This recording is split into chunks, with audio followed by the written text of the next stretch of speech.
स्वागत करूया रेणुका शहाणे यांचं.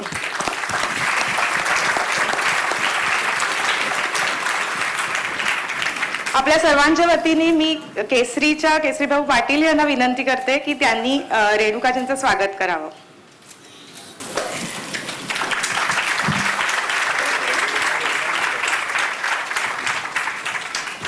सुरभी सगळ्यात गाजलेली आणि सगळ्यात ओळख देणारी, आम्हाला अजूनही तोच चेहरा डोळ्यासमोर आहे. याशिवायही अनेक मालिकांतून चित्रपटातून तुम्ही काम केलंय, पण तरीही आपण सुरुवात मला वाटतं सुरभी डेज पासून करूया. नक्की. की त्याबद्दल सांगा, कारण की तो गाजलेला कथाबाह्य कार्यक्रम होता ज्याच्यामध्ये माहिती पण होती आणि मनोरंजन पण होतं, आणि तो एक वेगळा कॉम्बो त्या कार्यक्रमाने दिला. काय होती ती सगळी प्रोसेस, तुम्ही सुरभी करणं आणि तो सगळा अनुभव जो त्या दरम्यान आला? सुरभी म्हणजे आम्ही 10 वर्ष सातत्याने केला कार्यक्रम आणि खूप लोकप्रिय झाला वयस्कर लोकांमध्ये सुद्धा आणि लहान मुलांमध्ये सुद्धा. कारण त्याच्यामध्ये जी माहिती आम्ही देत होतो, ज्या पद्धतीने पुरवत होतो, ती त्याच्या आधी कधीच दूरदर्शनवर बघायला मिळालेली नव्हती तशी त्या पद्धतीने. त्याच्या आधी न्यूज चॅनल्सवर जे म्हणजे न्यूज देणारे जे अँकर्स होते ते खूप पॉप्युलर होते ऍक्च्युली. आपल्याकडे खूप सगळे अजून लक्षात आहेत. पण अशा कार्यक्रमाद्वारे काहीतरी एक इन्फोटेनमेंट जे आता खूपच सहज होत आहे, पण त्या काळात तेवढं सहज नव्हतं, तर ते उपलब्ध करून देण्याचं ध्येय सिद्धार्थजींच्या मनात होतं. आणि अर्थात सिद्धार्थजी खूप म्हणजे भारतभक्त आहेत, त्यामुळे त्यांनी असेच लोक जे भारताबद्दल खूप ज्यांना ओढ आहे किंवा कला संस्कृती, आपले क्राफ्ट्समन, हे एका प्रांतातल्या लोकांना दुसऱ्या प्रांतातले लोक माहिती नाहीत, तर ती पुरवण्याची एक कुठेतरी एक स्पेस असावी असं त्यांना वाटलं. आणि ते खूपच मोठं आणि धैर्याचं काम होतं खरं तर, कारण आपला इतका विशाल देश आहे आणि त्याच्यामध्ये अगदी कान्याकोपऱ्यात जाऊन शोधून काढणं, कलाकार शोधून काढणं, कला वेगवेगळ्या लोकांपर्यंत पोहोचवणं, हे खूप मोठं काम होतं. त्यात आमची तगडी रिसर्च टीम होती. पण त्यांना को-अँकर म्हणजे सिद्धार्थजी स्वतः असणारच होतं, पहिल्यापासूनच त्यांनी ते ठरवलेलंच होतं आणि त्यांनी स्वतः प्रोड्यूस केलेला कार्यक्रम होता. पण ते असे धीरगंभीर आणि असे जरा आहेत, त्यामुळे त्यांना एक कॉन्ट्रास्ट म्हणून एक अशी मुलगी हवी होती जी वेगळ्या लोकांपर्यंत म्हणजे आपलं व्यक्तिमत्व पोचवू शकेल, अशी जरा त्यांच्यापेक्षा यंग. तर काय झालं की मी सर्कस, ऍक्च्युली ही मालिका ऑलरेडी माझी झाली होती करून, आणि माझा ह्या क्षेत्राशी अजिबात काही म्हणजे पारिवारिक काहीच संबंध नव्हता.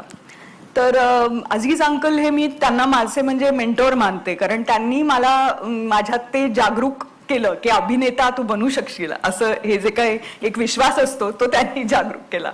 तर सिद्धार्थजींकडून माझ्याकडे फोन आला की तू एक ऑडिशन देशील का?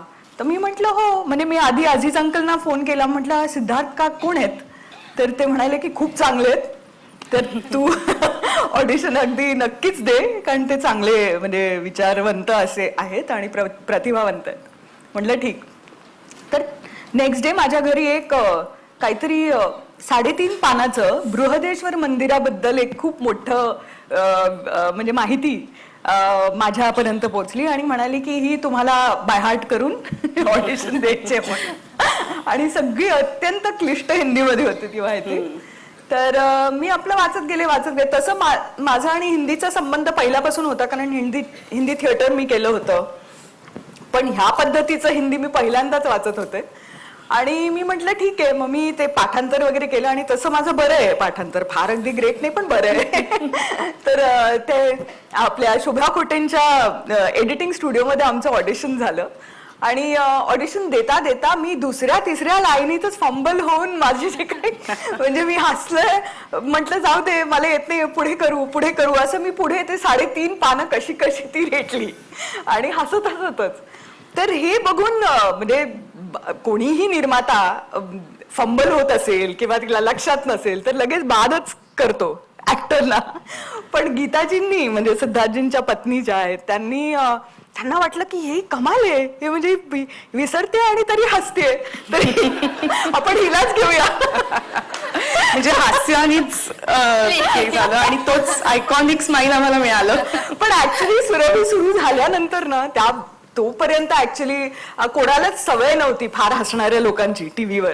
दूरदर्शनचा थोडं दूरदर्शनचा जमाना होता. आणि ते पण कला संस्कृतीबद्दल कोणी इतक्या हसून हसून बोलतंय हे तर कोणालाच तोपर्यंत माहिती नव्हतं. आपण कसे म्हणजे चित्रपट पाहायला जातो तिकडे पण FDच्या डॉक्युमेंटरीज असायच्या कला संस्कृतीवर आणि त्या अशा धीर गंभीर आवाजात कोणी तरी माहिती पुरवत.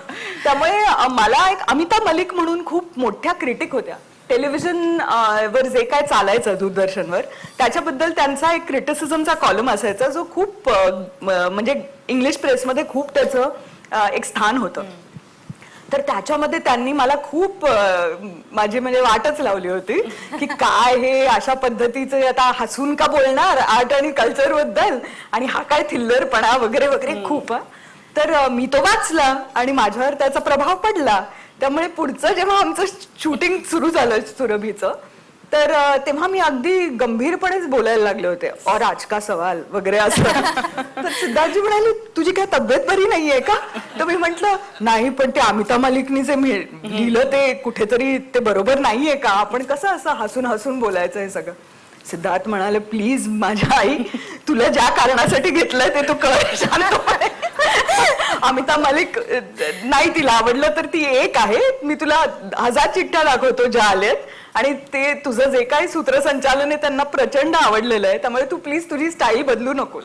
तर म्हटलं ठीक आहे. त्यामुळे मग तो एक छाप पडला आणि खरंच लोकप्रियता इतकी वाढली की आम्हालाच माहिती नव्हतं की सुरभीची इतकी लोकप्रियता असू शकते. म्हणजे इनफॅक्ट आम्हाला खूप शिव्या घालतात लोक की आमच्यामुळे कॉम्पिटिशन पोस्ट कार्डची किंमत वाढली. मी असं ऐकलं 14 लाख पत्र एका आठवड्यात आली होती आणि त्याच्यानंतर म्हणजे सिद्धार्थजी त्या पत्रांच्या पाठी लपत होते. म्हणजे इमॅजिन करा तो ढीक. मला आठवते मी स्क्रीनवर पण मी दाखवायचा सुद्धा तो ढीक बऱ्याच. एक्झॅक्टली. आणि मग 200वा एपिसोड झाला आणि त्या आम्ही दिल्लीला त्याचं म्हणजे प्रेस कॉन्फरन्स केली होती 200व्या एपिसोडची. त्यावेळेला अमिता मलिक मला भेटल्या आणि त्या मला म्हणाल्या की तुझं सूत्रसंचालन आम्हाला इतकं आवडतं ना. 200 एपिसोड मध्ये एवढा बदल क्या बात आहे. पण खरंच तो एक वेगळा जॉनर आम्हाला मिळाला होता. प्रेक्षकांना टीव्हीच्या प्रेक्षकांना सुद्धा खूप वेगळं बघायची सवय सुरभी ती लावली. मगाशी बोलता बोलता तुम्ही म्हणालात तुमचा प्रवास टेलिव्हिजनवरचा त्याच्या आधीच सुरू झाला होता. सर्कस आता सर्कस माहितीये शाहरुख खान होता आणि शाहरुख खानची पहिली पण झाडे पण तेव्हाही पण जेव्हा सुरू झाली तेव्हा त्याला एवढी लोकप्रियता नव्हती मिळालेली ऍक्टर म्हणून.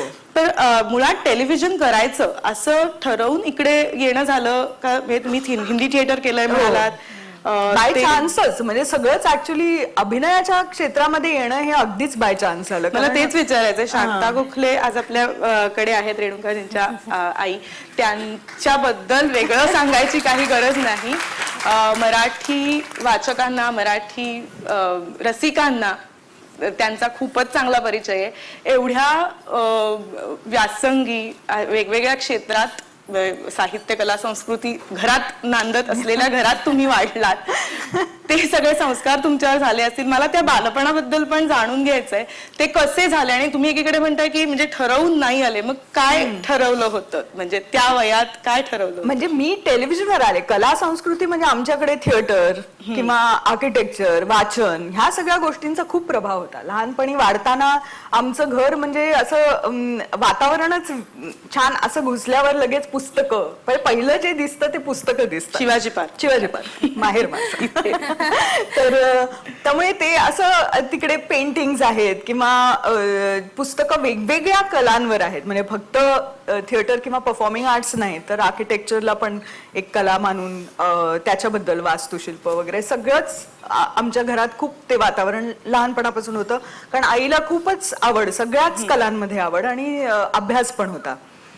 पण कुठेतरी आपण म्हणतो ना की लहानपणी जे आपसूक मिळतं त्याच्यापासून आपण दूर पण जातो. तसा कुठेतरी एक रिबेलियसनेस पण होता माझा. आणि आमच्या घरी नेमका आईचा आक्षेप जो होता तो बाकी सगळ्यामध्ये खूप मनमोकळेपणा होता. आणि इनफॅक्ट आम्हाला खूप लहानपणीच आईने मुभा दिली होती प्रश्न विचारायची जी अनेक घरांमध्ये नसते. तर आजही नसते. तर त्यामुळे आम्हाला ती सवय झाली होती. पण आमच्या घरी टेलिव्हिजनला मज्जा होता. त्यामुळे का असे ना का पण मी बहुतेक त्या क्षेत्राकडे अट्रॅक्ट झाले. ती एकच अशी कला होती ज्याच्यावर जरा थोडस अशी बंदी होती की नाही, टेलिव्हिजन ते नवीन एकतर होतं क्षेत्र आणि कुठेतरी असं लेसर क्षेत्र असं मानलं जातं. टेलिव्हिजन शाप की वरदान वगैरे असे निबंधही लिहायला यायचे. बरोबर, शाप की वरदान, अगदी बरोबर. तर मी ऍक्च्युली आमच्या घरी सत्यदेव दुबे लहानपणापासून मी त्यांना बघितलेलं आहे. ते म्हणजे एक आईचा मित्र म्हणून मी त्यांना माझी ओळख झाली ऍक्च्युली त्यांच्या बरोबर. पण तो नेहमीच आमच्यासाठी दुबेच होता. म्हणजे असं ते असं जे लोक म्हणतात ना दुबेजी, पंडित, असं आमच्यासाठी अजिबातच नव्हतं. त्यामुळे नेहमी म्हणायचे ते मला की रेणुका नेक्स्ट प्ले में काम करेगी क्या. आणि मी म्हणायचं नाही, मला अजिबातच इंटरेस्ट नाही ऍक्टिंग बिक्टिंग मध्ये. आणि मी ते असं धुडकून लावायची. जे लोक म्हणजे असे आसुसलेले असतात की अरे दुबेजींनी म्हटलं आणि आपण काम करावं, त्यासाठी मी म्हणायची आता नाही, दुबेजींबरोबर कोण काम करणार, असं टाईपचं होतं माझं. पण त्याच्यानंतर मी सेंट झेवियर्स कॉलेजमध्ये होते, सायकॉलॉजी करत होते आणि मला खरं म्हणजे सायकॉलॉजिस्टच व्हायचं होतं. मला अभ्यासात खूप रस होता, मी अत्यंत चांगली विद्यार्थिनी होते. पण मी फर्स्ट इयर BA ला होते तेव्हा एक हिंदी साहित्य मंडळाने एक नाटक केलं होतं, म्हणजे सादर करणार होते, let's put it, Andher Nagari चौपट राजा असं. तर त्याच्यामध्ये 13 गाणी होती. तर त्या 13 गाण्यांमध्ये म्हणजे आवाज सगळे आलाप वगैरे अशा टाईपची होते आणि काही शब्द होते. तर त्याच्यासाठी म्हणून मला आणि माझी अगदी खास बालमैत्रिणी आहे गीतिका वर्दे, म्हणजे मोहिनी वर्धनची मुलगी. तर आम्ही एकत्रच वाढलो शाळेत एका, मग कॉलेजमध्ये एका असं. तर तिच्यामुळे मी त्या संगीत मंडळात होते आणि त्यामुळे आम्ही दोघी त्या थिएटरच्या कार्यक्रमात आवाज द्यायला म्हणून गेलो. आणि तिकडे थिएटरच्या रिहर्सल्स जेव्हा व्हायच्या तेव्हा मला काहीतरी प्रचंड होता असं वाटायचं. मला खूप तो जो अनुभव होता तो इतका आवडला की एक काहीतरी एक छापून लिहिलेलं असतं आणि त्याच्यानंतर मग ते छापलेलं वाचत वाचत काहीतरी करतात आणि त्याच्यानंतर मग ते स्क्रिप्ट सोडतात आणि मग एक लाईव्ह त्याचा एक जो इम्पॅक्ट आहे तो माझ्यावर त्याचा जाम, म्हणजे ते नाटक त्यांनी सादर केलं नाहीच कारण तेवढे पात्र मिळाली नाहीत त्यांना. पण ती एक जी रुची आहे ती माझ्या अंगात त्यात निर्माण झाली. सो नेक्स्ट टाइम दुबे जेव्हा आले आणि त्यांनी सांगितलं रेणुका माझ्या नाटकात काम करतेस का, मी म्हटलं हो. कुठलं नाटक आहे सांगा. ते म्हणाले की बंबई के कौवे नावाचं नाटक आहे, त्याच्यात तू कावळा आहेस. तर मी म्हटलं वा वा, रोल मिळाला तर काय, कावळ्याचा रोल. आणि खरंच अक्षरशः मला स्टेजवर दुसरं काही करायचं नव्हतं, काव काव काव अजून. आणि एक डान्स होता जो आस्ताद देबूंनी, म्हणजे कंटेम्पररी डान्सर जे आहेत खूप नावाजलेले, त्यांनी बसवला होता, जिथे एंट्री फक्त नाटकाची आमच्या त्या नृत्यानी व्हायची. आम्ही असे काळे कपडे घातलेले होते आणि पंखांसाठी असे झालरवाले कपडे होते ते, आणि त्याच्यानंतर फक्त काव काव, बाकी काही नाही. आणि काय कोणास ठाऊक राजीव नाईक बसले होते ऑडिटोरियम मध्ये आणि राजीव दादांनी मला पाहिलं आणि बॅकस्टेज येऊन म्हणाला की तुझा प्रेझेन्स काय आहे स्टेजवर. मी बघतच बसले, म्हटलं कावळ्यात एवढं दिसलं राजीव दादाला, कमाल आहे त्याची. तर मग राजीव दादांनी मला ऑथेलोसाठी विचारलं आणि मग माझा ऍक्च्युली जे आपण म्हणू की अगदी सिरियसली थिएटर करणं जे होतं ते मग आंतरनाट्य या संस्थेद्वारे झालं आणि बरीच नाटकं मी त्याच्याबरोबर आंतरनाट्यमध्येच केली ऑथेलो पासून. आणि मग आविष्कारसाठी येळकोट केलं वगैरे, म्हणजे एक्सपेरिमेंटल नाटकांबरोबर माझा संबंध राहिलेला आहे. पण मी एकही व्यावसायिक नाटक केलेलं नाही आजपर्यंत, कारण थिएटर ही माझ्यासाठी समहाव व्यावसायिक मी बघूच शकत नाही त्याच्याकडे दृष्टिकोन. म्हणजे मला आठवतं की रिहर्सल्सला मी पाणी घेऊन जायची, कोणीतरी दुसरं काहीतरी घेऊन यायचं आणि आमच्याच खिशातले पैसे ओतून आम्ही ती नाटकं करायचो, प्रेमाने करायचो. तर ते थिएटरचं ते एक व्यवसाय म्हणून मी कधीच त्याचा पाहिलेला नाहीये त्याच्याकडे. पण त्याच्यामुळे मला वाटतं मी ह्या व्यवसायाकडे वळले. आणि ते पण ॲज आय सेड की अगदी म्हणजे कसं काही योगायोग असतात. तर सर्कस साठी मला अजीज अंकलनी ऍक्च्युली नाही, अमोल गुप्तेनी मला सजेस्ट केलं. अमोल काळा का गोरा मला माहित नाही, त्याला मी माहित नाही, ते फक्त अमोल गुप्तेने सांगितलं की त्या साधारण वयाची शांता गोखलेंची मुलगी आहे, ती थिएटर वगैरे करते म्हणे, तिला विचारायला हरकत नाही सर्कससाठी. तर मग त्यांचा कॉल आला, अझीज अंकल आईच्याच शाळेतले, त्यामुळे शिक्का होता की चांगले लोक. त्यामुळे मग मी तिकडे ऑडिशनला गेले त्यांच्या ऑफिसमध्ये बँड्राला. तर नेमकं ज्या कॅरेक्टरसाठी माझं नाव सजेस्ट केलं होतं त्या कॅरेक्टरचं स्क्रिप्ट नव्हतं, आणि जी ती मुलगी मारिया जी फायनली मला मिळाली तिचंच फक्त स्क्रिप्ट तिकडे उपलब्ध होतं. तर अजीज अंकल सेट काही हरकत नाही, कुठल्याही पात्राचं तू वाचून दाखव, फक्त तुझं वाचन आम्हाला बघायचंय. तर मग ते मारियाचं वाचन होतं, ते मी वाचलं. अजीज अंकल म्हणाले तूच माझी मारिया. मी म्हंटल ओके, मला काही प्रॉब्लेम नाहीये. आणि आम्ही गेलो सर्कस बरोबर. आम्ही गोवा, रत्नागिरी, पुणे, सातारा 4 ठिकाणी आम्ही अपोलो सर्कस बरोबर, म्हणजे जिथे जिथे अपोलो सर्कस जाईल तिथे तिथे आम्ही पोचत असो, आणि तिकडे चित्रीकरण असायचं. आणि त्या सुमारास मला आठवतं, मला खूप म्हणजे टेलिव्हिजन वरचं जर ट्रेनिंग असेल तर ते खरंच अजीज मिर्झांनीच दिलं. कारण थिएटरची एक सवय असते की सगळ्याच जे इमोशन्स असतात किंवा सगळीच वाक्य असतात किंवा काय, ती इक्वल वजन देऊन आपण म्हणजे पूर्णपणे असं व्यक्त होतो. पण ती सवय कुठेतरी आपल्याला टेलिव्हिजनवर मोडायला लागते, आणि त्याचं एक वेगळं रसायन आहे. ते रसायन लक्षात घेऊन काही म्हणजे कुठे कॅमेरा डिस्टन्सवर असेल तर तुम्ही भेकून रडलात तर त्याचा काही उपयोग नाही. तुम्ही कदाचित अंधारात असाल, तुम्ही दिसतही नसाल. तर ज्या ज्या काही म्हणजे ज्या अशा अनेक टिप्स होत्या त्या त्यांनी मला समजावून सांगितल्या. आणि शेवटी आमचं सर्कसचं संपल्यानंतर ते म्हणाले की रेणुका आता तू काय विचार केलायस? तर मी म्हटलं काही नाही, मी आता PhD करणार, कारण मी ब्रेक घेतला होता, MA झालं होतं माझं, आणि मला पुढे 1 वर्षानंतर साधारण जरा व्यवस्थित संशोधन करून की मला कुठल्या विषयावर PhD करायचे. मला माहिती होतं की चाइल्ड सायकॉलॉजीवर करायचे, पण कुठला नेमका विषय हे मी डोक्यात अजून घोळत होतं. तर तेव्हा ते म्हणाले की तू कधी हा विचार केला नाहीस का की ऍक्टिंग व्यवसाय म्हणून घ्यायचा, कारण तू चांगली अभिनेत्री आहेस. तर मी म्हटलं मलाही माहितीच नव्हतं, ठीक आहे मी विचार करते त्याचा. आणि मग सुरभी झालं, आणि सुरभी लोकप्रिय झालं, आणि त्याच्यानंतर मग ते चॅनल सगळे ओपनच झाले. मग त्याच्यानंतर मग आपसुकच ऑफर्स येत जातात, मग तुम्हाला स्वतःचं असं जाऊन कुठे स्ट्रगल करावं लागत नाही. अशी जी स्थिती आली त्याच्यानंतर मग आत्ताच तुम्ही सर्कसचा अनुभव सांगितलात की तुम्ही त्या अपोलो सर्कस बरोबर फिरत होतात. तर म्हणजे त्या तुम्ही जे अगदी सुरुवातीपासूनच्या मालिका केल्यात आणि आज हे सगळं विश्व फारच बदललं. फारच. तर तेव्हाच्या मालिकांचं, सिनेमाचं शूटिंग आणि सेट आणि या सगळ्याबद्दल तुम्हाला तर तो फरक नक्कीच जाणवत असेल की तेव्हा काय आणि आता काय आहे. तर त्याच्या काही गमती जमती सांगा ना की काय.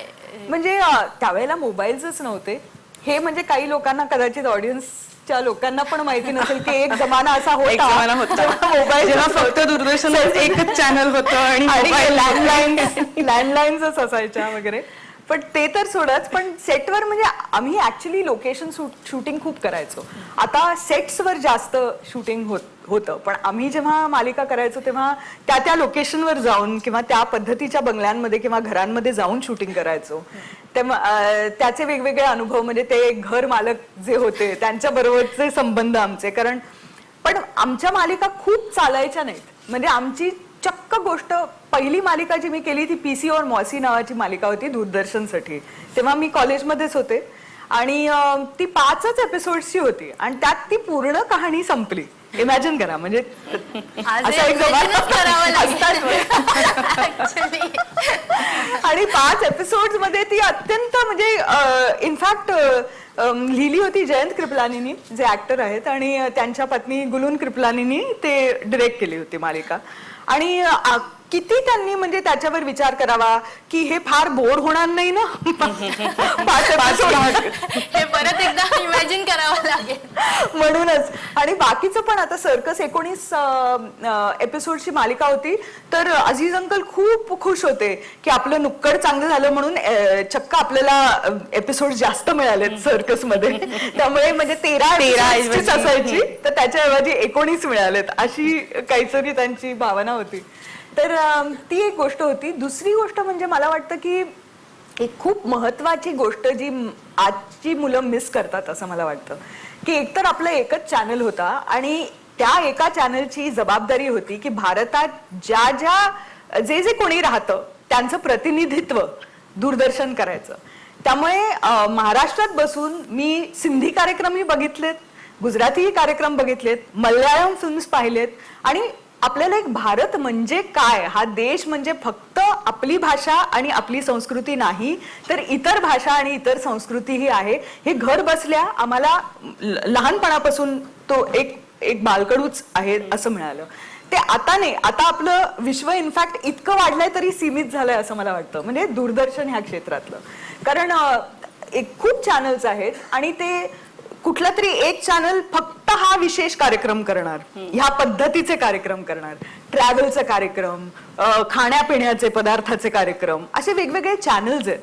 तर दूरदर्शन हे एकमात्र असं चॅनल होतं ज्याच्यात सगळं काही होतं आणि त्यामुळे मला वाटतं की भारताचं खरंच खऱ्या अर्थाने प्रतिनिधित्व दूरदर्शननी त्या काळात केलं आणि ते आम्हाला जे वाढताना मिळालं ते खूप महत्वाची गोष्ट होती. आणि त्यावेळेला असंच म्हणजे मला आठवतं शाहरुख खानची जर गोष्ट सांगायची सर्कसची, तर सर्कस संपल्यानंतर काही सीन्स, कारण आम्ही ऑन लोकेशन करायचो त्यामुळे त्याच्यामध्ये काही काही आवाज कधी कधी डायलॉग्सचे मिळायचे नाहीत आम्हाला, त्यामुळे त्याचं डबिंग केलं जायचं. तर आम्ही सगळे सर्कसचे कलाकार अझीज अंकलच्या ऑफिसमध्ये काहीतरी विचित्र साऊंड प्रूफिंग केलं होतं आम्ही, म्हणजे त्याचं असे काहीतरी म्हणजे फर्निचर ठेवून काही प्रोफेशनल नाही काही नाही, आणि सगळे कलाकार एकाच माईकवर आम्ही आमचं डबिंग करत होतो. इमॅजिन कर, ही आता स्थिती अजिबात होणार नाही. हल्ली डबिंग व्हॉट्सअपवर होतं. तुम्हाला लाईन दिली जाते की ये लाईन भेजनी है मैम, वो जाना है टेप, तर प्लीज व्हॉट्सअप पे करके देना. तर 5 पद्धतीने ती करायची आणि ते असं करून ऍडजस्ट करून ती जाणार आणि टेलिकास्ट होणार. तर म्हणजे टेक्नॉलॉजी खूप डेफिनेटली त्याचा विकास झालेला आहे, प्रश्नच नाही. पण कुठेतरी हे जे नातेसंबंध होते जे पूर्वी आम्ही एकत्र सगळ्या बऱ्याच गोष्टी अशा करायचो, ते मला वाटतं त्याचं डिव्हिजन झाल्यामुळे ती मजा कुठेतरी कमी झाली असं मला वाटतं. आणि घाई पण डेली सोप्स मध्ये आपली क्रिएटिव्हिटी कुठे दाखवणार, मी तेच विचारणार होते की डेली सोप तुम्ही केलेलेच नाहीये, त्याचं हे पण मी एक केलाय, त्याचा फार वाईट अनुभव आला.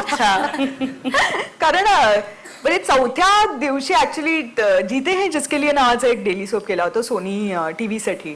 तर 4-5व्या एपिसोडला त्यांना हवी ती प्रतिक्रिया मिळाली नाही ऑडियन्स कडून, तर त्यांनी आम्हाला जो सांगितलेली जी गोष्ट होती ती पूर्णपणे बदलली. ट्रॅक बदलतात ना हलते, आणि हे शॉकिंग होतं मला, कारण आम्हाला ज्या गोष्टीसाठी घेतलंय ते पूर्ण आम्ही विचार करून की हे कॅरेक्टर ह्या वेळेला असं वागेल, त्या वेळेला असं वागेल, इतकं सिरियसली विचार केल्यानंतर तिकडे जाऊन ते म्हणाले आज तू विलन आहेस.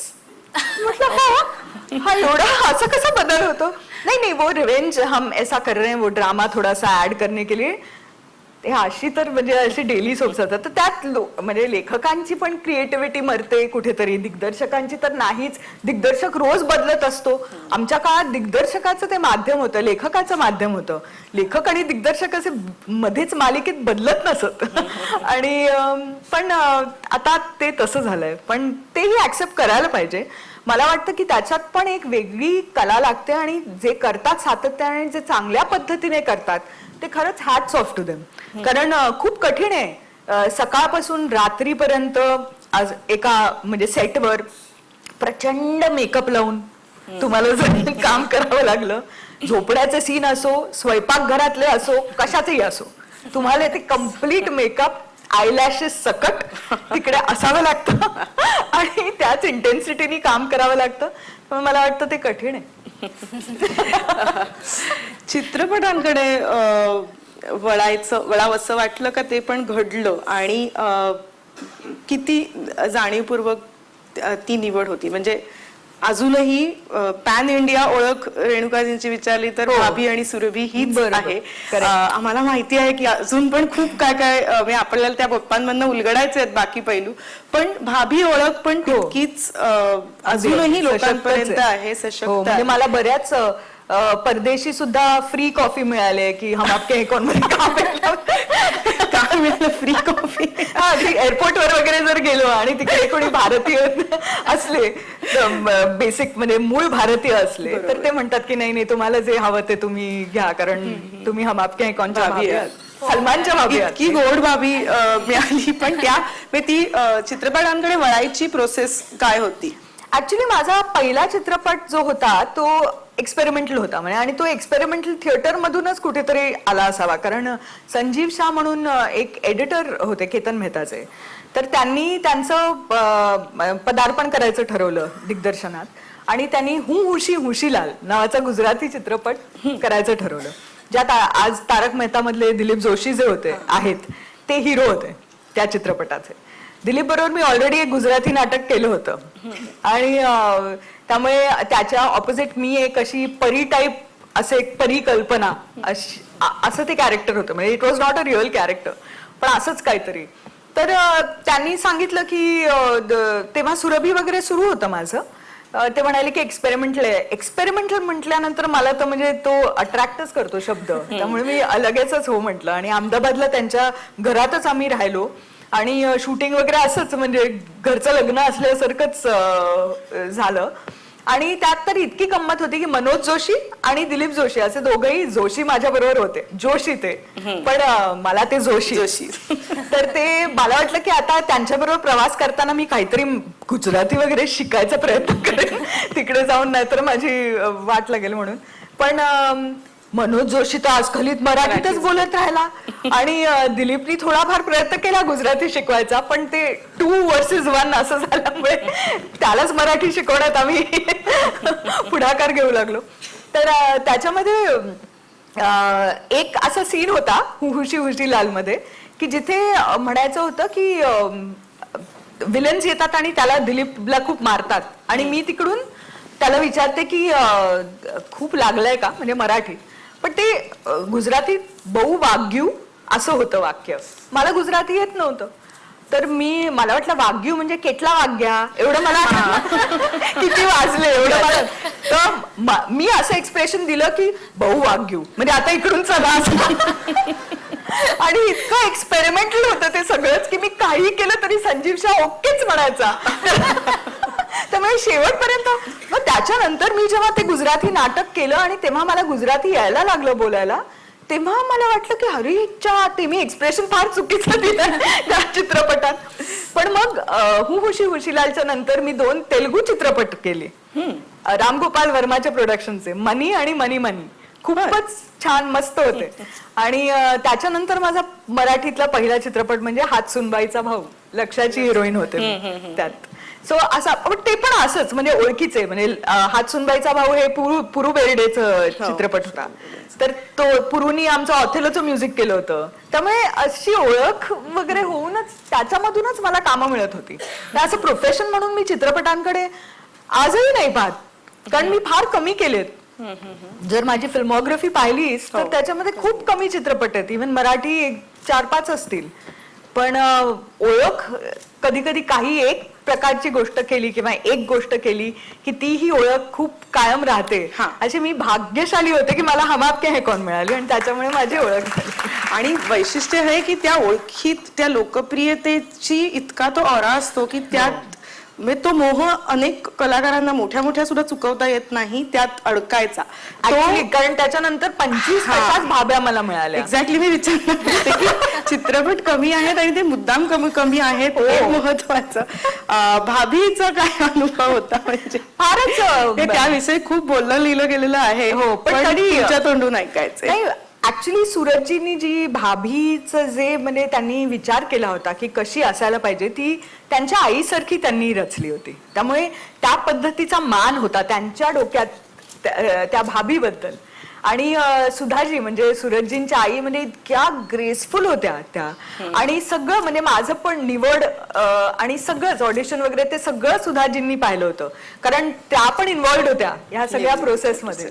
आणि त्यांना त्याच पद्धतीची भाभी म्हणजे की ती अशी खूप सिंपल असेल आणि तरीही म्हणजे अशी सगळ्यांना आपलीशी वाटेल अशी त्यांनी ती इमॅजिन केली होती. आणि ती जेव्हा त्यांनी मला ऐकवली ना, म्हणजे हम आपके हैं कौनचं स्क्रिप्ट त्यांनी जेव्हा मला ऐकवलं तेव्हा अजित वाच्छानी होते माझ्याबरोबर, दिलीप जोशी होते आणि आय थिंक हिमानी शिवपुरी होत्या.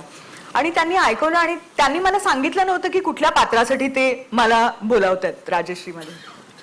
तर त्यांनी पूर्ण ऐकवली, काहीतरी 4 तास लागले त्यांना ते स्क्रीन प्ले ऐकवायला आणि त्याच्यात बॅकग्राऊंड स्कोर पण त्यांनी ऐकवला आणि सगळंच ऐकवलं. म्हणजे त्यांनी ज्या प्रकारे ती उभी केली ना त्याच प्रकारे मी अभिनीत केली आणि म्हणूनच इट वर्कड.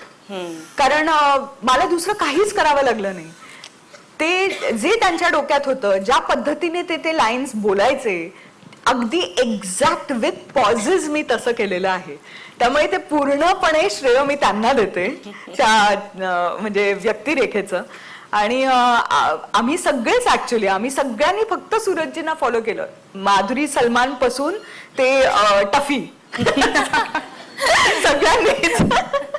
आणि दॅट्स व्हाय इट वर्क. कारण ती त्यांची कन्व्हिक्शनची फिल्म होती. त्यावेळेला सगळे हसत होते. 14 गाणी आणि लग्नाचा व्हिडिओ अक्षरशः म्हणजे किती शिव्या दिल्या होत्या त्यांना की काय पद्धती आहे, काही चित्रपट म्हणाल का ह्याला.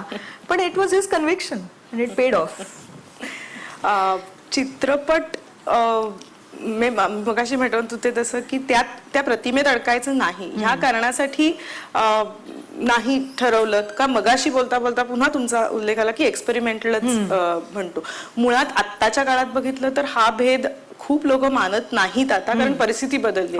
आता मल्टिप्लेक्स आलंय, आता प्रेक्षक वेगळ्या पद्धतीच्या अपेक्षा ठेवतात. तर आता तुम्हाला हा एक्सपेरिमेंटल आणि हे असा फरक करावा वाटतो का अजून व्यावसायिक? नाही, म्हणजे नाटकांमध्ये डेफिनेटली, कारण तेवढा आपल्याला वेळ द्यावा लागतो. वेळ हा प्रश्न आहे आता म्हणून. नाहीतर अजिबात विषय आणि आशय असं म्हणाल तर आता फार तसा फरक उरलेला नाहीये. आणि ती खूप चांगली बाब आहे मला वाटतं. कारण तो फरक नसायला पाहिजे की एक्सपेरिमेंटल म्हणजे कमी पैसे, हे नको समीकरण व्हायला. नाहीतर आपलं एक्सपेरिमेंटेशन वाढणार कसं?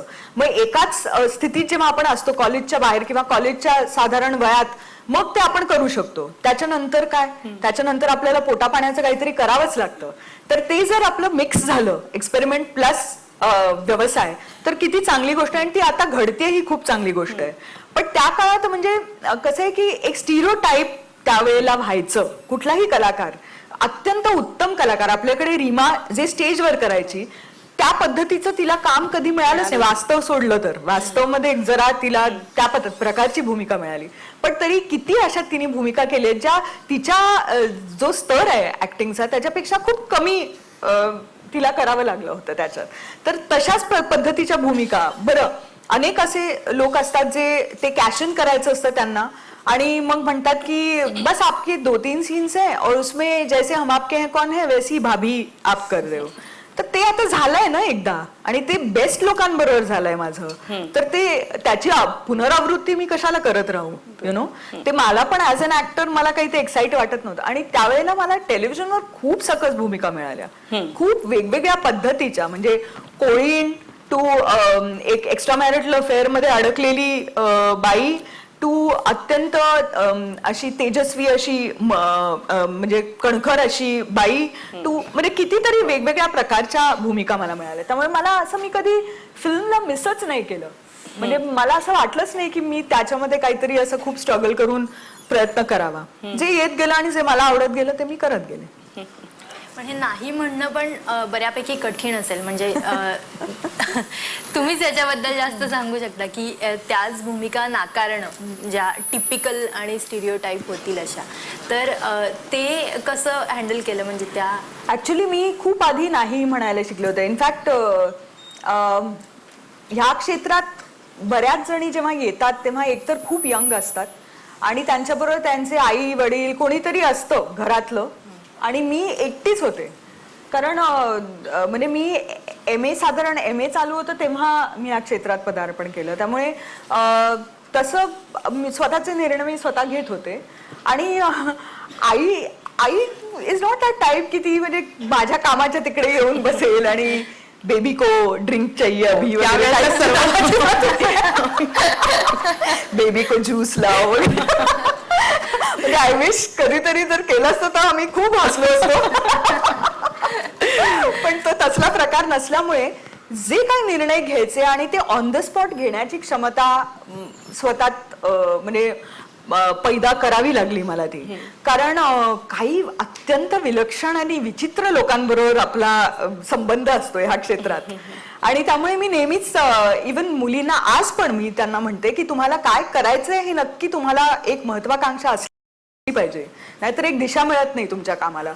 पण जर तुम्हाला काय करायचं नाहीये ते जर माहीत नसेल तर हे निर्णय नाही म्हणण्याचे निर्णय घेता येत नाहीत. तर मला काही निकष माझे ठरलेले होते की ह्या गोष्टी मी करणार नाही. फॉर एक्झाम्पल, मी माझ्या वेशांमध्ये खूप कन्झर्वेटिव्ह आहे लहानपणापासून. म्हणजे माझी आई आणि मावशी माझ्यापेक्षा जास्त मॉडर्न आहेत वेशामध्ये.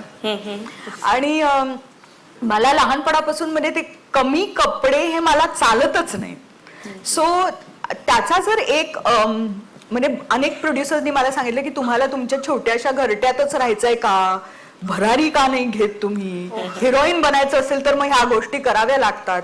मी म्हटलं मला नाही बनायचंय हिरोईन. मला कॅरेक्टर आवडलं तर मी करेन, मग ती आई असो, बहीण असो, काही असो. पण ते म्हणजे जे आपल्याला नाही करायचं हे जर नक्की असेल तर मग कोणीही बळजबरी करू शकत नाही तुमच्यावर, यु नो. तर ते पक्क ठरवा असं मी नेहमी सतत सांगते होतकरू मुलांना सुद्धा.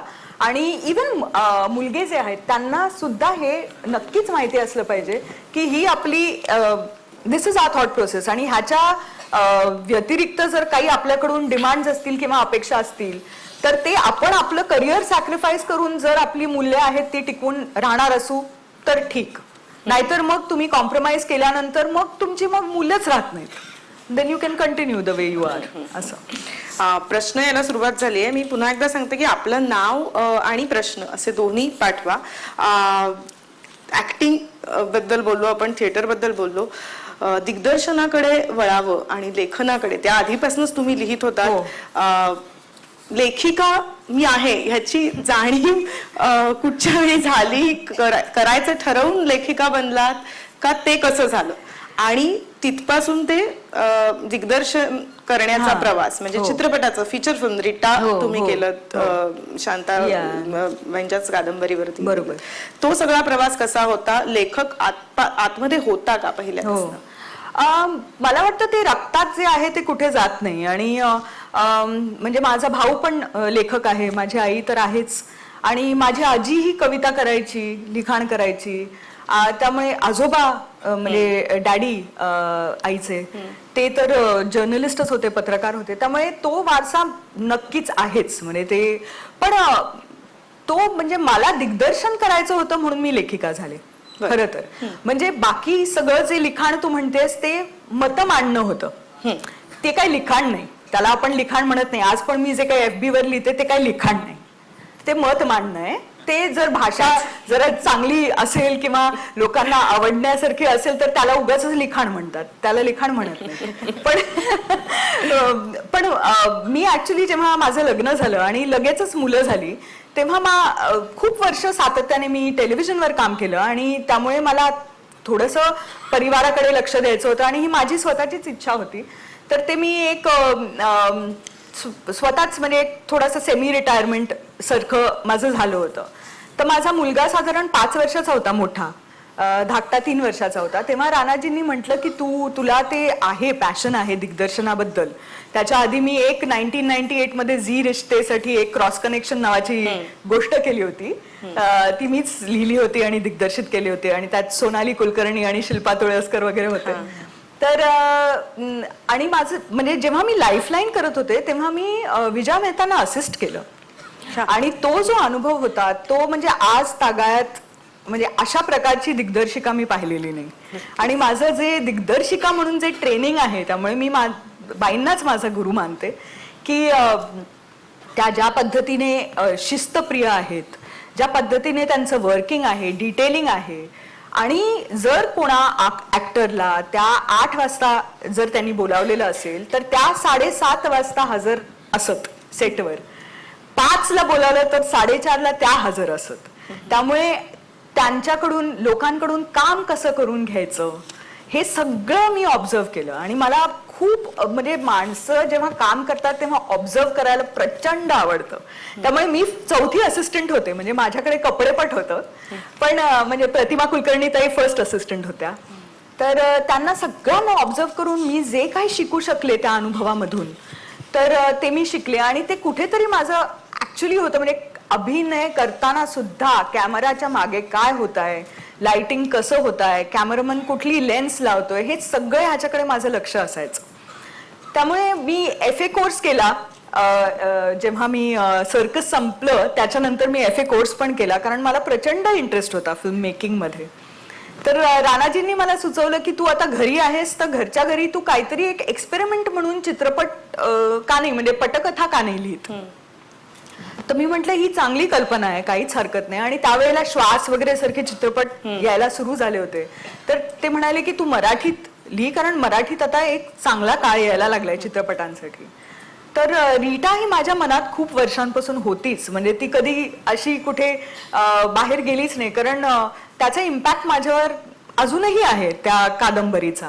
नॉट बिकॉज माझ्या आईने लिहिलेली आहे म्हणून, पण ती व्यक्तिरेखा जी रीटाची होती ती प्रचंड सशक्त अशी होती. आणि खूप त्याच्यामध्ये हळुवारपणा पण होता, निरागसता होती. आणि प्लस अशा एका बाईबद्दल जी कधी आपल्या समाजात हिरो म्हणून मानलीच जाणार नाही, अशा मुलीची ती कथा होती. तर मी ठरवलं की मी आईला गृहीत धरू शकते, त्यामुळे तिची कादंबरी मी म्हणजे रूपांतर त्याचं करू शकते पटकथेत. त्यामुळे मग ती एक्सपेरिमेंट म्हणून मी घ्यायला घेतली आणि आईला मी दाखवली ती. आणि आई म्हणाली ही चक्क चांगली आहे पटकथा. तर ती एवढी म्हणजे मला पावती मिळाली तिच्याकडून. त्याच्यानंतर मग मी ठरवलं की त्याचं दिग्दर्शन पण करायचं. आणि मला as luck would have it Pooja Devara, म्हणजे आता देवरा आहेत शेट्टी, पूजा शेट्टी आणि आरती शेट्टी ह्या मनमोहन शेट्टीच्या मुली, नुकतंच त्यांनी सुरू केलं होतं एक प्रोडक्शन हाऊस. आणि त्यांना मी ऐकवलं तर त्यांना अजिबातच म्हणजे मराठी येत नव्हतं. तर ती मराठीत असल्यामुळे 3 महिने त्यांच्याकडेच ती राहिली आणि मी काहीच हालचाल केली नाही, कारण मी अशी रमलेच होते, घरातच होते. आणि मग नंतर एक दिवशी पूजाचा फोन आला आणि ती म्हणाली की आम्हाला ना जरा मराठी ते ट्रान्सलेट करून, वंदनाताई गुप्तेंचा मुलगा अभिजित गुप्ते करत होता तो ट्रान्सलेट, पण ते फार असं त्याचा फ्लो मिळत नाहीये जरा, तर तुम्ही नरेट कराल का. म्हटलं नक्कीच, मी तयार आहे. तर तिकडे गेले, नरेशन दिलं रीटाचं आणि त्या म्हणाल्या की आम्हाला ही फिल्म करायची आहे म्हणून.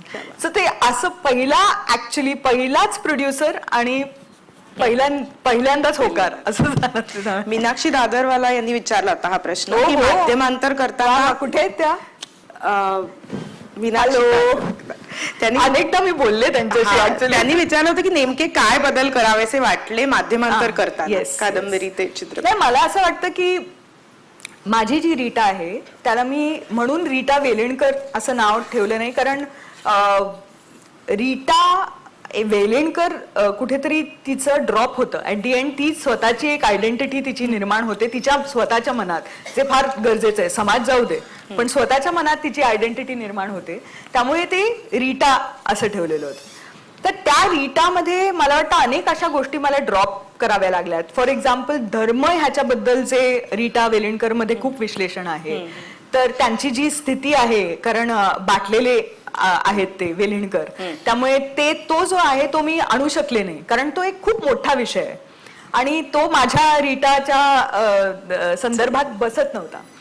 तो एक फार महत्वाचा आणि ऑल्सो खूप मला वाटतं शँक्स आणि नेली म्हणजे आई वडील रीटाचे, त्यांच्यात एक कुठेतरी एक नेगेटिव्हिटी जी माझ्या चित्रपटात आली ती तशी कादंबरीत नाहीये. कादंबरीत त्यांची जो ग्रोथ आहे किंवा त्यांचं का असं वागणं आहे, त्याचं जे रिझनिंग आहे ते कुठेतरी माझं मिस झालं, कारण मला ते मिस करावं लागलं, कारण मला फार लांब ती बनवायची नव्हती फिल्म. नाही तर कादंबरीमधून आपण जेव्हा चित्रपट करतो तेव्हा आपला मोह होतो की सगळंच काही आपण घ्यायला पाहिजे, पण एक निश्चितपणे मला तो एक रिलेशनशिप, ते जे नातं फार विचित्र आणि वेगळं असं नातं आहे of an extra marital affair, त्याच्यावरच मला भर द्यायची होती. त्यामुळे येस, खूप गोष्टी अशा आहेत ज्या मला वाटतं रीटामध्ये, माझ्या रीटामध्ये नाही आहेत. माझी रीटा जरा मवाळ पण आहे मला वाटतं. तेवढी कादंबरीतली फार तडफदार आहे. पण माझी रीटा बघून जर अनेकांना, आणि तसं झालंय की अनेकांना वाटलं की जाऊन कादंबरी वाचावी, तर तो प्रवास ही फार महत्वाचा आहे. वाचन घडवणारा प्रवास जो आहे तो खूपच चांगला आहे. त्यामुळे मी म्हणेन की of course Rita Welinkar is so much better. त्याच्यामध्ये खूप अनेक चित्रपट दडले आहेत. माझी त्याच्यातली एक रीटा होती.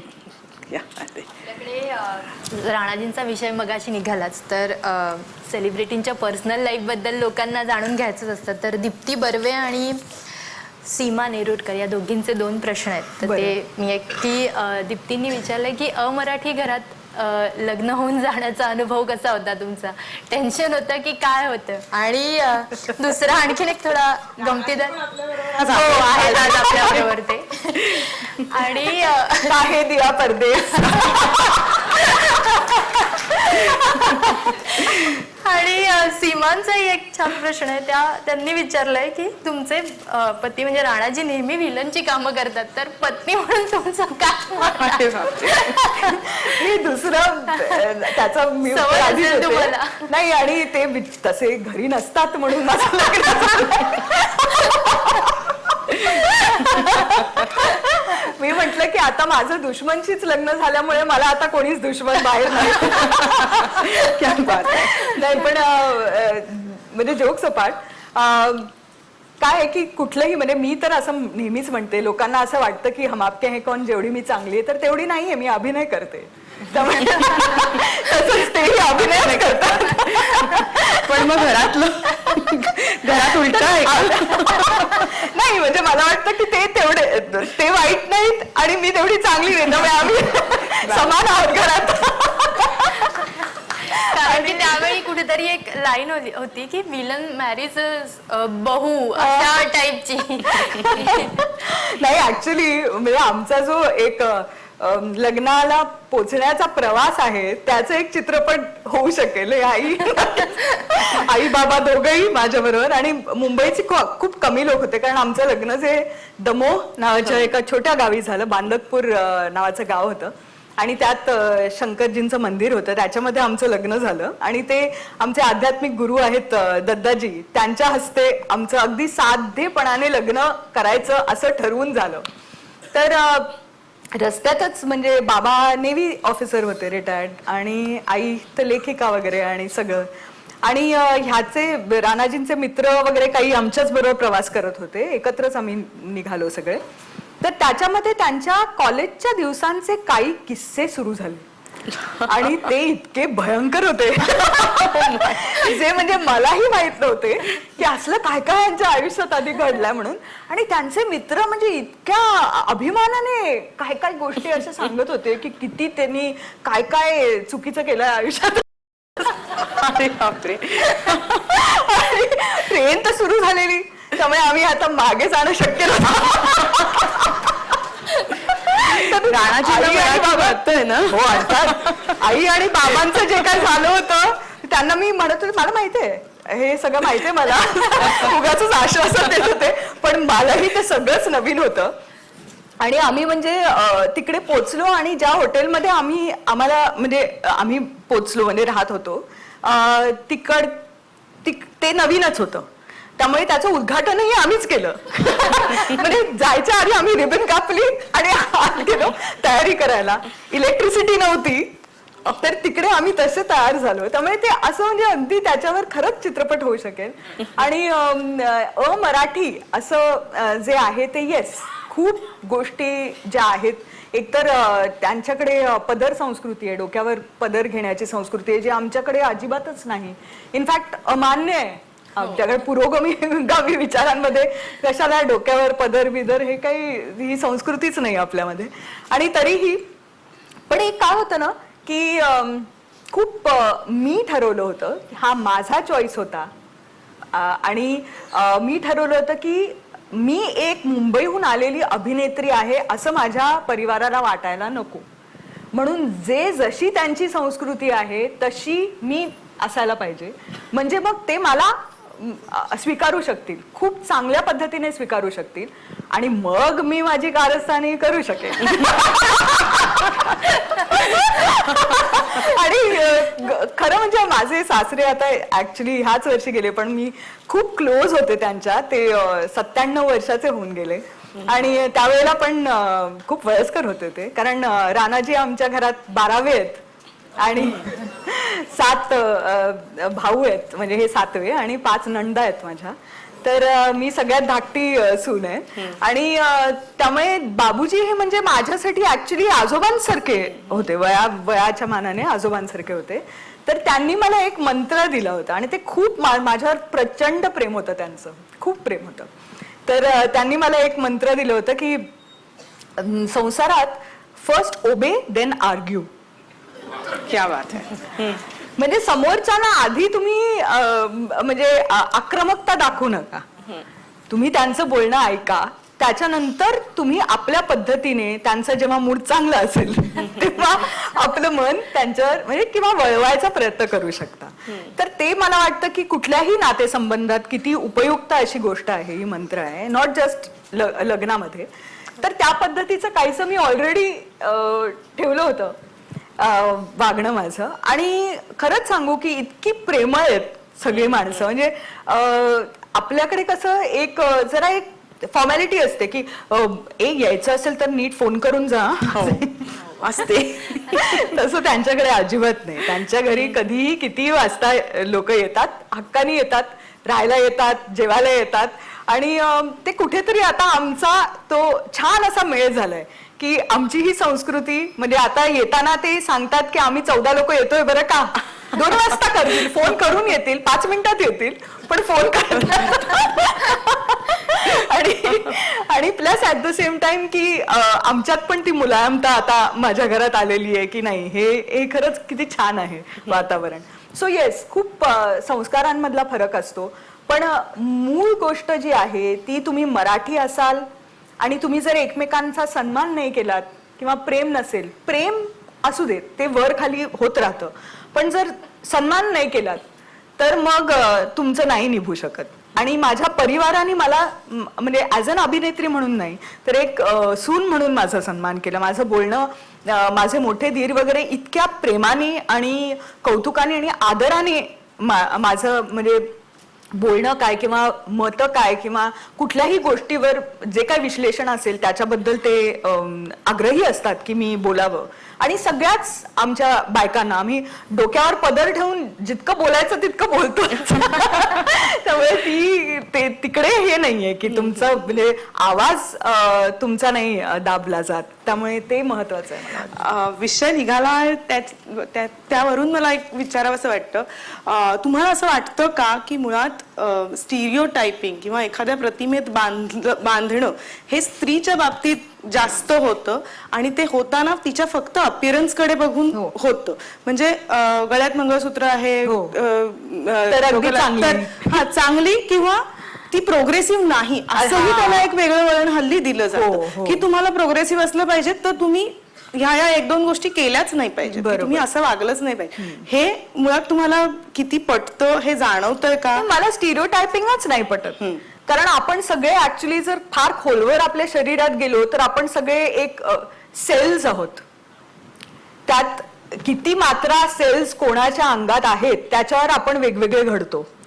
त्यामुळे त्याच्यामध्ये स्टिरिओ टायपिंग घडण्याचा काही प्रकारच नसायला पाहिजे, कारण आपण सगळे इतके युनिक आहोत आणि इतक्या त्या छोट्या छोट्या बारीक आतल्या फरकांमुळे आपण युनिक आहोत की मंगळसूत्र घातलेली बाई चांगली किंवा तिला काही इंटेलिजन्सच नाही हे असं समीकरण असणं त्याचं काही कारणच नाही. अनेकदा लोक मला म्हणतात की तू घरी का बसलीस. घरी बसणं नसतं, किती असतो व्याप तो घरातला, तो कोण करणार. आणि करणारे असले तर फारच उत्तम आहे, पण तुम्ही जेव्हा लग्न करता किंवा तुमची मुलं होतात तर ती काही इतरांनी बघावी म्हणून होतात का. खरं तुमची त्याच्यात रिस्पॉन्सिबिलिटी काहीच नको का. याच्यामध्ये मी हे नक्की म्हणेन की आता काळ असा बदललेला आहे की जिथे पुरुषांना पण पूर्वी कदाचित करायला खूप आवडलं असतं मुलांचं, पण त्यांना ती एक स्टिरिओटाईप त्यांचीही आहे की नाही बाबा बाबांनी असंच, त्यांनी फक्त पैसे आणायचे आणि त्यांचा धाक असला पाहिजे. आणि त्यामुळे त्यांना जवळ घ्यायचं असेल मुलांना तर तेही बायल्यासारखं कशाला करताय असं लगेच बोलणारे लोक असायचे पूर्वी. तर तशी ती आता जर धुसर झालेली आहेत बाउंड्रीज, तर ते ते खूप उत्तम आहे. आता माझ्या नवऱ्यानेही म्हणजे कोणाला वाटेल का राणाजींनी नॅपी चेंज केले, त्यांनी केले. मी कदाचित 1000 वेळा केली असेल, त्यांनी एकदाच केली, पण केली ना. म्हणजे मी म्हणते की दोघांनी मिळून जर कुठलीही गोष्ट आपल्या घरच्यासाठी जर आपण करत असो तर मग त्याच्यामध्ये काही कमी लेखण्याचं काही कारण नाहीये. आणि दुसरी गोष्ट म्हणजे बाहेर व्यवसाय करणाऱ्या ज्या बायका आहेत त्यांची तर तारांबळ जी मी बघते ती तर फारच कठीण आहे. कारण आपल्याकडे एकतर एकत्र कुटुंब पद्धती जरा कमी होत चालल्यानंतर एस्पेशली शहरी जीवनात आपण मुलांना कुठे ठेवायचा हा जो काय भयंकर प्रश्न आहे की कॉर्पोरेट्स अजूनही क्रेशेस वगैरे त्यांच्याकडे नसतात, तर त्या आयांनी काय करायचं? स्वतः आपलं करिअर सोडून फक्त एकट्यांनीच का घरी बसायचं? नाही ना. तर ह्या सगळ्या गोष्टी एक समाज म्हणून आपण जितकी पुढे जातोय टेक्नॉलॉजीमध्ये तिकडे आपल्या विचारांमध्ये सुद्धा पुढे गेलं पाहिजे आणि एक कुठेतरी असं एक आपल्या समाजात क्रिएट केलं पाहिजे वातावरण जिथे दोन्ही काम करणारी स्त्री आणि पुरुष यांना ते एक सुखद अनुभव असला पाहिजे, तडजोड नसावी. म्हणजे घरी असताना सुद्धा तडजोड, तिकडे जाताना पण आपल्या भाज्या कापत जायचं, घरी यायचं, त्या खायला घालायच्या, म्हणजे किती कठीण आयुष्य आहे ते. म्हणजे त्या मानाने मी स्वतःला भाग्यशाली मानते की माझी ती गरजच नव्हती, त्यामुळे मी बसू शकले घरी.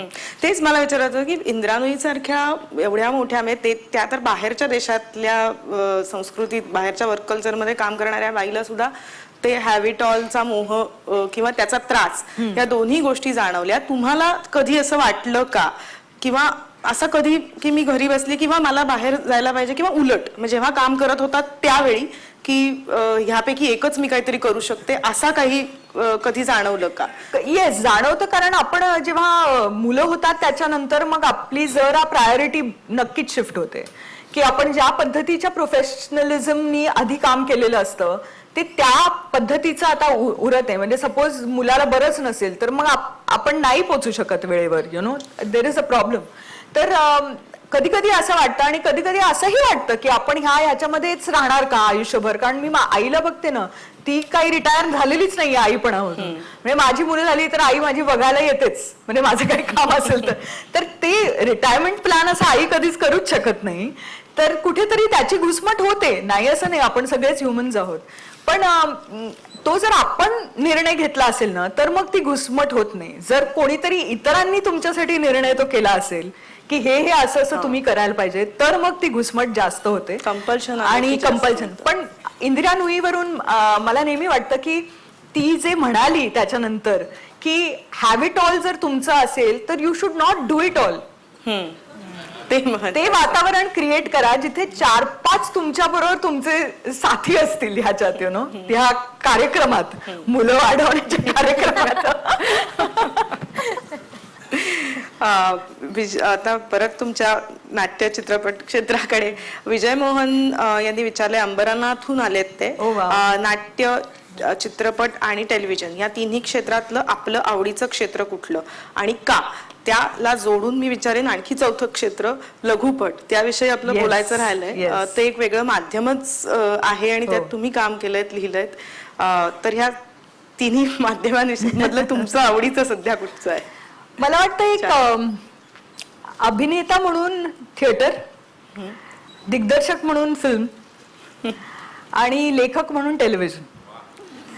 कारण ते त्या म्हणजे प्राधान्य त्या कलांचं त्या क्षेत्रात त्याची गरज असते.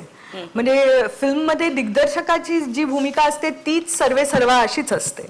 आणि थिएटरमध्ये जर सशक्त अभिनेता नसेल तर मग तुमचं थिएटर घडूच शकत नाही.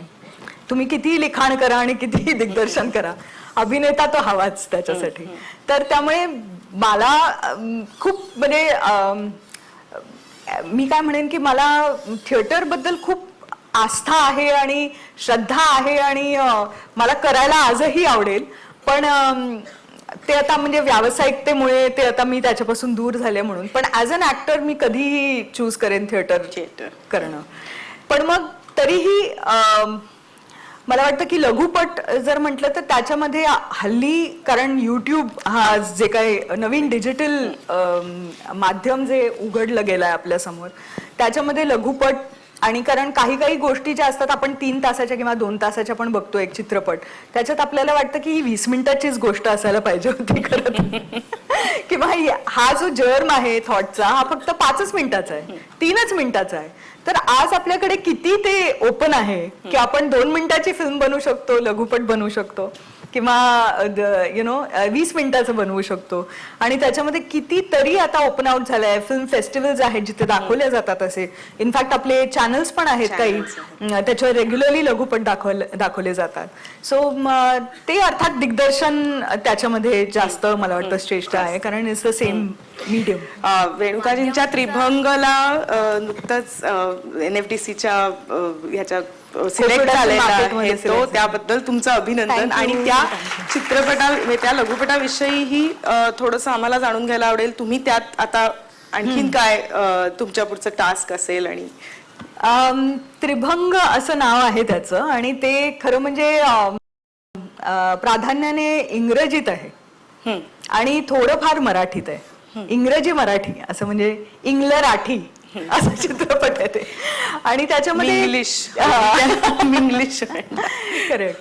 तर ते NFDCच्या कोप्रोडक्शन मार्केटला आता त्यांनी 18 चित्रपट म्हणजे पटकथा सिलेक्ट झाले, त्याच्यातली ही एक त्रिभंग. ह्या आधी 2013 मध्ये ती मुंबई मंत्रा संडान्स इन्स्टिट्यूटच्या स्क्रीन प्ले रायटर्स वर्कशॉपला निवडली गेली होती. आणि तेव्हा ती अगदीच म्हणजे मी फक्त त्याचं कॅरेक्टर्स आणि असे जुजबी काही गोष्टी म्हणजे काही इव्हेंट्स एवढंच लिहिलं होतं आणि त्या आधारावर त्यांनी त्याची निवड केली.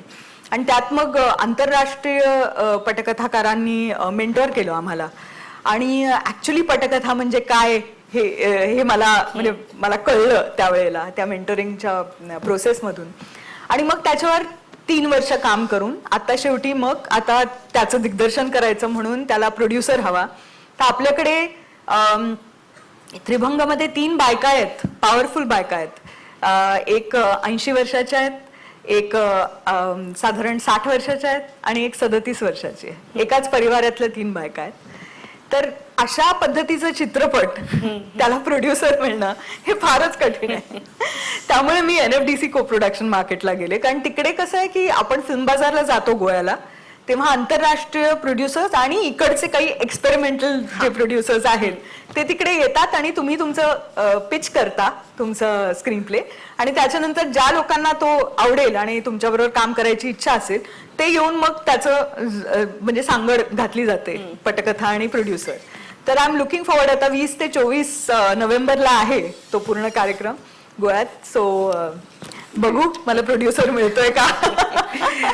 माध्यमांचा विषय निघालाच आहे तर समाज माध्यमांना आपण विसरू नाही शकत. म्हणजे आता तर आपल्या सगळ्यांच्या आयुष्याचा अविभाज्य भाग आहेत फेसबुक, ट्विटर आणि तुम्ही ते खूप छान वापरताय. इव्हन आता एदिलच्या वेळी किंवा प्रत्येक विषयावर तुम्ही खूप छान मतं मांडताय जी संयत आहे, ती कुठल्या तरी एका बाजूला भरकटलेली नाहीये, ज्याच्यात तुमचा थॉट आहे. तर ह्याला बॉलिवूडच्याच तुमच्या सहकलाकारांकडूनही कसा प्रतिसाद मिळतोय आणि जे बाकीचे फॅन्स आहेत जे सोशल मीडियावर तुम्हाला फॉलो करतात तर त्यांच्याकडून पण कसा प्रतिसाद मिळतोय? बॉलिवूडचे ऍक्च्युअली मी स्वतःला बॉलिवूड मानतच नाही कारण आम्ही तसे म्हणजे राणाजी आणि मी कम्प्लिटली बॉलिवूड नाहीच होत कारण त्यांचं विश्व वेगळं आहे मला वाटतं आणि त्या विश्वातले आम्ही नाही होत. सो बॉलिवूडचे लोक कसे रिॲक्ट होतात हे मी नाही सांगू शकत खरं तर कारण ते अनेकदा अनेक गोष्टींवर गप्पच असतात. एक्झॅक्टली. युजली ते बोलत नाहीत, सोयीस्कर बोलतात आणि सोयीस्कर म्हणजे आपल्या चित्रपटाच्या अनुषंगाने काही बोलायचं असेल तर ते नक्कीच बोलतील किंवा तेव्हा पत्रकारांना खूप महत्व देतात. त्याच्यानंतर फॅन्सना सुद्धा त्यावेळीच अगदी हे दिलं. एक्झॅक्टली. त्यामुळे मी स्वतःची त्यांच्याबरोबर नाही तुलना करणार पण एक विचार व्यक्त करण्याचं हे एक सशक्त माध्यम आहे ज्याच्यावर कुठलीही प्रकारची सेन्सरशिप नसते. हे पण फार महत्वाचं आहे. तुम्ही तिकडे खरंच मनमोकळेपणानं तुम्हाला जे काही मांडायचं असेल आणि मग नंतर तुमच्या ज्या प्रतिक्रिया येतात बऱ्या वाईट त्यालाही सामोरं जायची तुमच्यात ताकद असली पाहिजे तर तुम्ही मतं मांडा. कारण प्रचंड निगेटिव्ह प्रकारच्या प्रतिक्रिया तुम्हाला मिळू शकतात. अत्यंत वाईट पद्धतीने तुम्हाला ट्रोल केलं जातं. हे एक नवीनच शब्द आपल्या आयुष्यात आलेच सोशल मीडियाच्या द्वारे आणि खूपच सोशल असू शकते मीडिया ती. पण मला असं वाटतं की म्हणजे अनेकांनी मला म्हटलं की कुठल्या तरी एका वर्तमानपत्रासाठी कॉलम लिहा, तुमचे विचार जे आहेत ते मांडा. तर वारंवार जेव्हा मला विचारतात तेव्हा मी मांडते सुद्धा. पण जे स्वातंत्र्य सोशल मीडियावर असतं आपले मत प्रकट करण्याचं, ते मला नाही वाटत कुठल्याही दुसऱ्या मीडिया ह्याच्यामध्ये आहे. आणि प्लस मला असंही वाटतं की तुमच्याकडे जर मतं असतील, अनेकांमध्ये नसतात मतं, किंवा अनेक कन्फ्युज्डही असतात की बाबा ह्या आता पर्टिक्युलर गोष्टीकडे बघण्याचा आपला काय दृष्टिकोन असावा. कारण बरेच त्यांना आवडणारे लोक काहीतरी वेगळं बोलत असतात, आणि राजकारणी जे असतात ते कधीही सत्य बोलतच नाहीत. माझं स्पष्ट मत आहे ते. तर त्यामुळे त्यांचं, आणि सगळ्यात जास्त त्यांच्याकडूनच आपल्याकडे पोचतायत गोष्टी ऍक्च्युली. तर ते तसं वळण देऊन पोचतात त्यांच्याकडून असं. आणि हल्ली इलेक्ट्रॉनिक मीडियामध्ये जर पाहिलं तर त्या पण इलेक्ट्रॉनिक मीडिया पण वाटली गेलेली आहे की हे ह्या पार्टीचे मीडिया आहे, हा ह्या पार्टीचा आहे आणि हा ह्या पार्टीचा आहे. त्यामुळे आपल्याला खरंच एक ऑब्जेक्टिव्ह मत नाही मिळत आजच्या काळात. पण तरीही आपलं जे आहे मत ते व्यक्त करण्याची जर ताकद असेल तर ती करावी, आणि ती सातत्याने करावी. आणि इनफॅक्ट मला आठवतं सलमान खानच्या बाबतीत मला खूप नेगेटिव्ह कॉमेंट्स मिळाले होते, कारण त्यांचे फॅन्स इतके भरपूर आहेत देश विदेशी. आणि माझी ओळखच हम आपके हैं कौन मध्ये सलमानची भाभी म्हणून झाल्यामुळे चिंकाराच्या केसच्या बाबतीत मी एक सोशल मीडियावर जे लिहिलं होतं की कसं काय सुटला हा बरं, असं खूप ते मुळात हत्यासारखं आहे. अगदी खूपच लॉजिकली, म्हणजे ते फक्त मी सलमानच्या विरोधात नाही, पण कुठलाही माणूस जर त्याच्याकडे असं ऑब्जेक्टिव्हली बघितलं, जी घटना होती त्याच्याकडे, तर त्याच्यामध्ये हे सगळे प्रश्न पडणं म्हणजे अगदी आपसुकच आलं असतं, माहिती ना. तर ते मी लिहिलं होतं. तर मला त्याच्यानंतर खूप लोकांनी अत्यंत वाईट पद्धतीने आणि अत्यंत खालच्या थरावर जाऊन रिॲक्शन्स दिल्या. त्याच्यामधली एक रिॲक्शन इतकी वाईट होती की त्याच्याबद्दल मी गव्हर्नमेंट साईटवर जाऊन चक्क रीतसर कंप्लेंट केली, आणि ती करावी. अशा लोकांना आपल्या हातात सोशल मीडियावर दबकून जाऊ नये. अगर खूपच वाईट रिॲक्शन जर का मिळाली तर मग ब्लॉक करावं, रिपोर्ट करावं. ह्या सगळी आहेत आपल्या हातात आहेत, पण ते कोणी करत नाही. ह्याच्यामध्ये घुसून त्याच्यात त्या नेगेटिव्हिटी मध्येच राहतात. तर तसं नाही करायचं. आपल्याला जे मतं आवडतात ती ठेवावी आपल्या टाइमलाईनवर, जे आवडत नाहीत त्यांना ब्लॉक करावं किंवा हे करावं.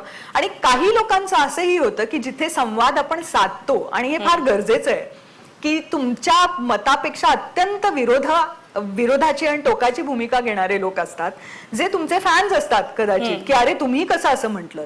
तर त्यांना आपला पक्ष समजावून द्यायची पण जबाबदारी आपली असते.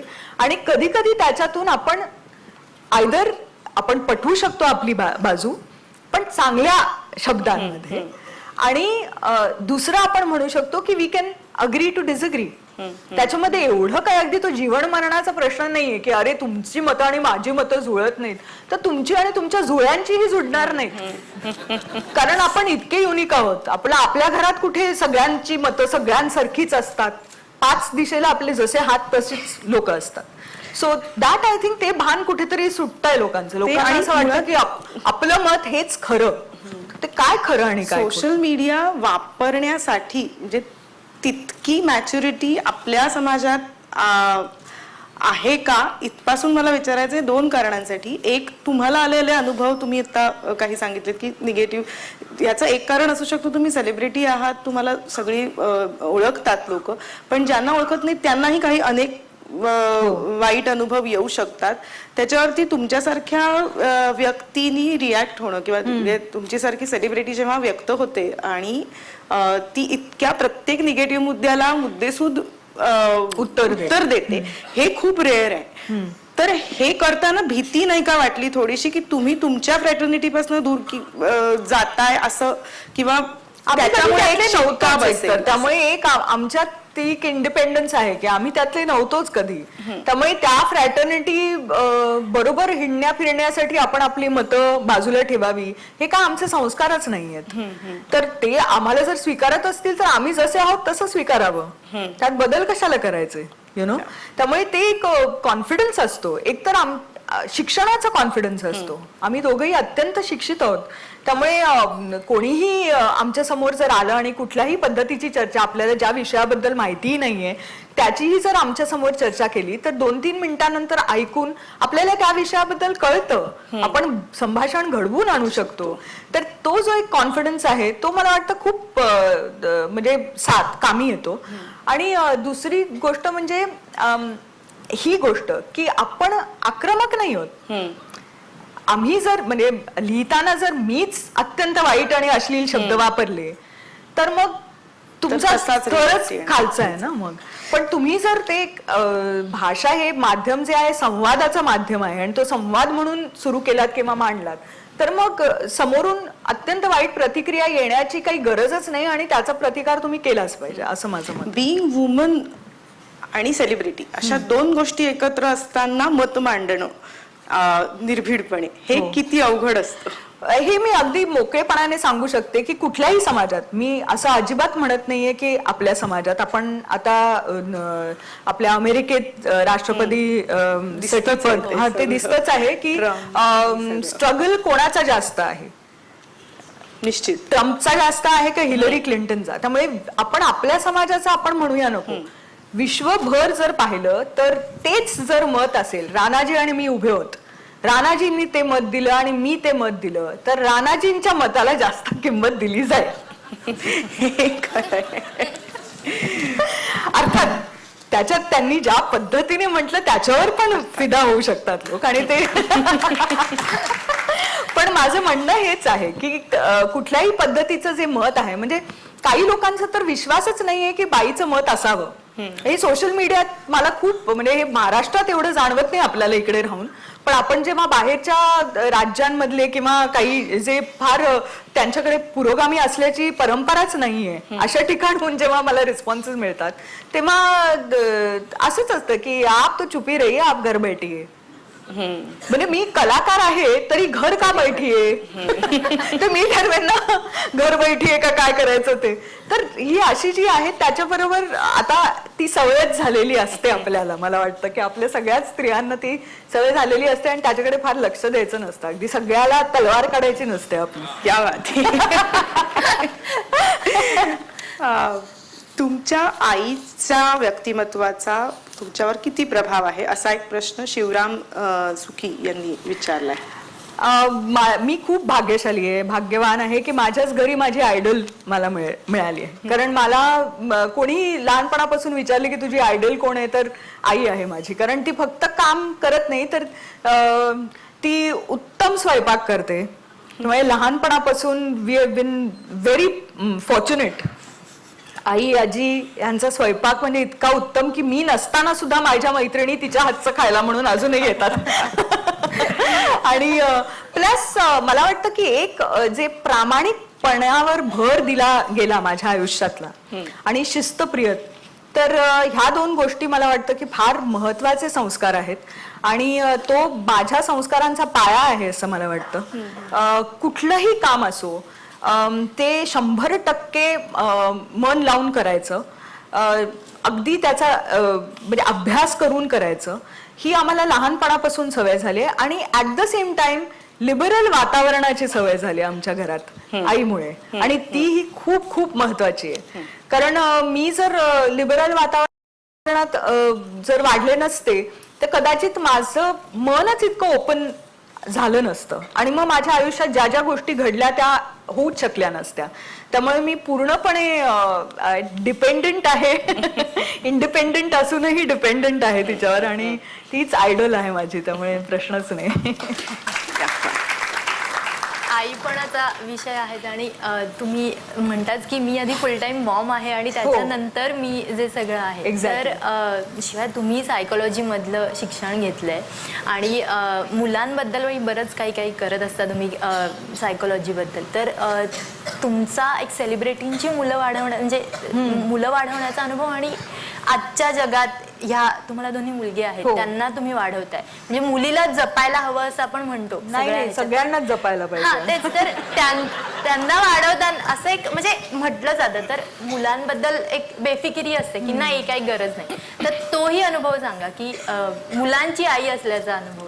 मला वाटतं की बेफिकीर आम्ही आई वडील म्हणून नाहीच होत, कारण आम्ही सेलिब्रिटीज असल्या कारणे सगळ्यांना आमच्या लोकॅलिटीमध्ये माहिती आहेत की ही आमची मुलं आहेत. त्यामुळे आम्हाला तेवढं सतर्क राहावंच लागतं, कारण हा खरंच काळ एवढा काही असा आम्ही ज्या पद्धतीने आई आम्हाला सांगू शकत होती की जा आता जरा सायकलिंग करून या आणि कुठेही जा.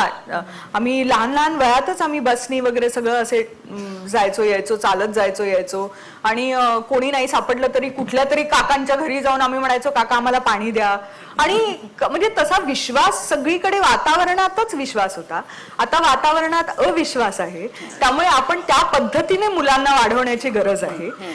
इट्स अनफॉर्च्युनेट की आपली मुलं जेव्हा वाढतात तेव्हा त्यांना फार कमी वयात आतंकवादी वगैरे हे शब्द त्यांच्या डिक्शनरीमध्ये आपोआप असतात. ते आम्हाला खूप म्हणजे कॉलेजमध्ये असेपर्यंत आमच्या डिक्शनरीतच नव्हते, आपल्या डिक्शनरीच नव्हते. त्यामुळे खूप वाईट वाटतं आपल्या मुलांबद्दल की नैसर्गिकरित्या सुद्धा त्यांना ज्या पद्धतीचं निसर्गरम्य वातावरण आम्हाला मिळालं वाढताना ते आम्ही देऊ शकत नाही आहोत. तरीही मुंबई सोडून जाणं शक्य नाहीये. आणि मी खरंच म्हणते की असं म्हणतात की जिसने लाहोर नाही देखा वो जिया नाही, पण मला असं वाटतं की जिसने मुंबई नाही देखा वो जिया. माझ्यातली मुंबई कोणी काढूच शकत नाही कधी. तर ते जे एक वातावरण आहे त्याच्याबद्दल सतर्क राहावं लागतं आम्हाला. त्यामुळे जेवढा इंडिपेंडन्स आम्हाला वाढताना मिळाला तो आम्ही अनफॉर्च्युनेटली आमच्या मुलांना नाही देऊ शकत. तो कदाचित नंतर थोडे मोठे झाल्यानंतर आम्ही तो देऊ शकू. दुसरी गोष्ट म्हणजे 2 मुलांची आई असणं हे फार गंभीरपणे आयांनी घेतलं पाहिजे किंवा वडिलांनीही घेतलं पाहिजे. ते म्हणजे कारण त्यांना जे संस्कार आपण आपल्या घरात देणार असू तेच संस्कार मग ते कॅरी फॉरवर्ड करतात आपल्या गर्लफ्रेंड बरोबर, आपल्या बायको बरोबर, आपल्या मुला मुलींबरोबर. तर ती एक फार मोठी जबाबदारी आहे की आपण आपल्या घरात मुलींना नक्कीच शिकवतोय की प्रगती करायला पाहिजे, सगळं म्हणजे मुलांच्या खांद्याला खांदा लावून तुम्ही सगळं अचीव करू शकता आणि ते बरोबरच आहे. पण मुलांना जर तुम्ही तसंच लंगडं ठेवलत की नाही बाबा तुला तर मी हातातच देणार, तर मग ती इक्वालिटी विसराच, ते नाही होऊ शकत. तर त्याचं एक भान ठेवून मला त्यांना वाढवावं लागतं आणि ते मी करतेच, कारण ते मला म्हणजे ते काम फार प्रिय आहे.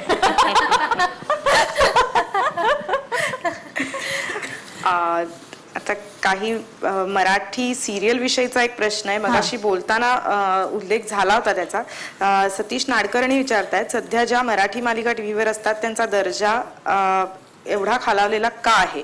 फक्त TRP कडे लक्ष ठेवून दर्जा कसा मेंटेन करता येईल? आपले मत जाणून घ्यायला आवडेल. बापरे, खरंच कठीण प्रश्न आहे हा. याला एक जोडून विचारेन. आणखी एका प्रेक्षकांनी विचारले की कॉमेडी नंतर आता परत सिरियल मधून दर्शन न देण्याचं कारण काय? आणि सायली जठार म्हणते की कॉमेडीची बुलेट ट्रेनचा अनुभव सांगा आणि we will miss you as a जज असं पण सांगतात. त्यानिमित्ताने तुम्ही तुमचे आत्ताच्या काळातले टेलिव्हिजनचे अनुभव जर शेअर केलेत. रियालिटी शो हा एक जॉनर आहे असं आपण म्हणू. त्याच्यातला अनुभव मालिकांपेक्षा कसा वेगळा असतो. आणि ऍक्च्युली मी तरीही म्हणेन की मराठी मालिका तरीही हिंदीच्या मानाने उच्चच दर्जा आहे मराठी मालिकांचा. कारण नाही म्हटलं तरी आपले जे आशय विषय आणि जी सवय आपल्याला थिएटरची आहे, नाटकांची आहे आणि लेखनाची साहित्याची जी सवय आहे ती एक पॅन जर आपण ठरवलं की अरे आपण बिहार, UP, राजस्थान, मध्य प्रदेश, छत्तीसगड आणि सगळ्यांबरोबरच एकाच लेवलचं बोलायचं जर असेल तर मग ते जे आपण करतो ना, म्हणजे लोएस्ट कॉमन डिनॉमिनेटर कडे जाणाऱ्या मालिका ज्या असतात हिंदीच्या, तो स्तर लकीली अजूनही मराठीने गाठलेला नाहीये मला वाटतं. त्यामुळे अजूनही आपल्याला काही मालिका खूप छान अशा वाटतात, चांगल्या साध्या सरळ वातावरणाच्या वाटतात, जी आपली म्हणजे इनफॅक्ट काय म्हणतात पहचान होती. म्हणजे गजरा बिजरा तर अमराठी लोक सुद्धा बघायचे दूरदर्शनच्या काळात. सो मला अजूनही असं वाटतं की म्हणजे अनेक गुजराती लोक मराठी मालिका बघतात, हिंदी मालिका बघत नाहीत, कारण त्यांना कल्चरली पण आपण जवळ आहोत तसे, आणि हिंदीचं समाव वेगळंच आहे वातावरण, त्यामुळे त्यांना ते आवडत नसेल कदाचित. हे जरा जास्त घरगुती वाटतं म्हणून मराठी बघतात. पण रियालिटी शोजचं म्हटलं तर ते एक वेगळंच म्हणजे जॉनर आहे खरं. आणि त्याच्यामध्ये कुठेतरी आम्ही जेव्हा करायचो अंताक्षरी, तेव्हा ज्या पद्धतीने नैसर्गिक रिस्पॉन्स असायचा, प्रतिक्रिया असायची ऑडियन्सची, तर खरंच लोक आम्हाला म्हणजे अंताक्षरी बघायला यायचे. ते त्यांची म्हणजे निवड वगैरे व्हायची नाही अशी, Scripted असायचं का Scripted response? नाही तेच. तर त्या काळात आम्ही तो पाहिलेला आहे, म्हणजे जल्लोष ऑडियन्सचा. आणि आम्हाला त्यांना सांगावं लागायचं नाही की प्लीज टाळ्या वाजवा.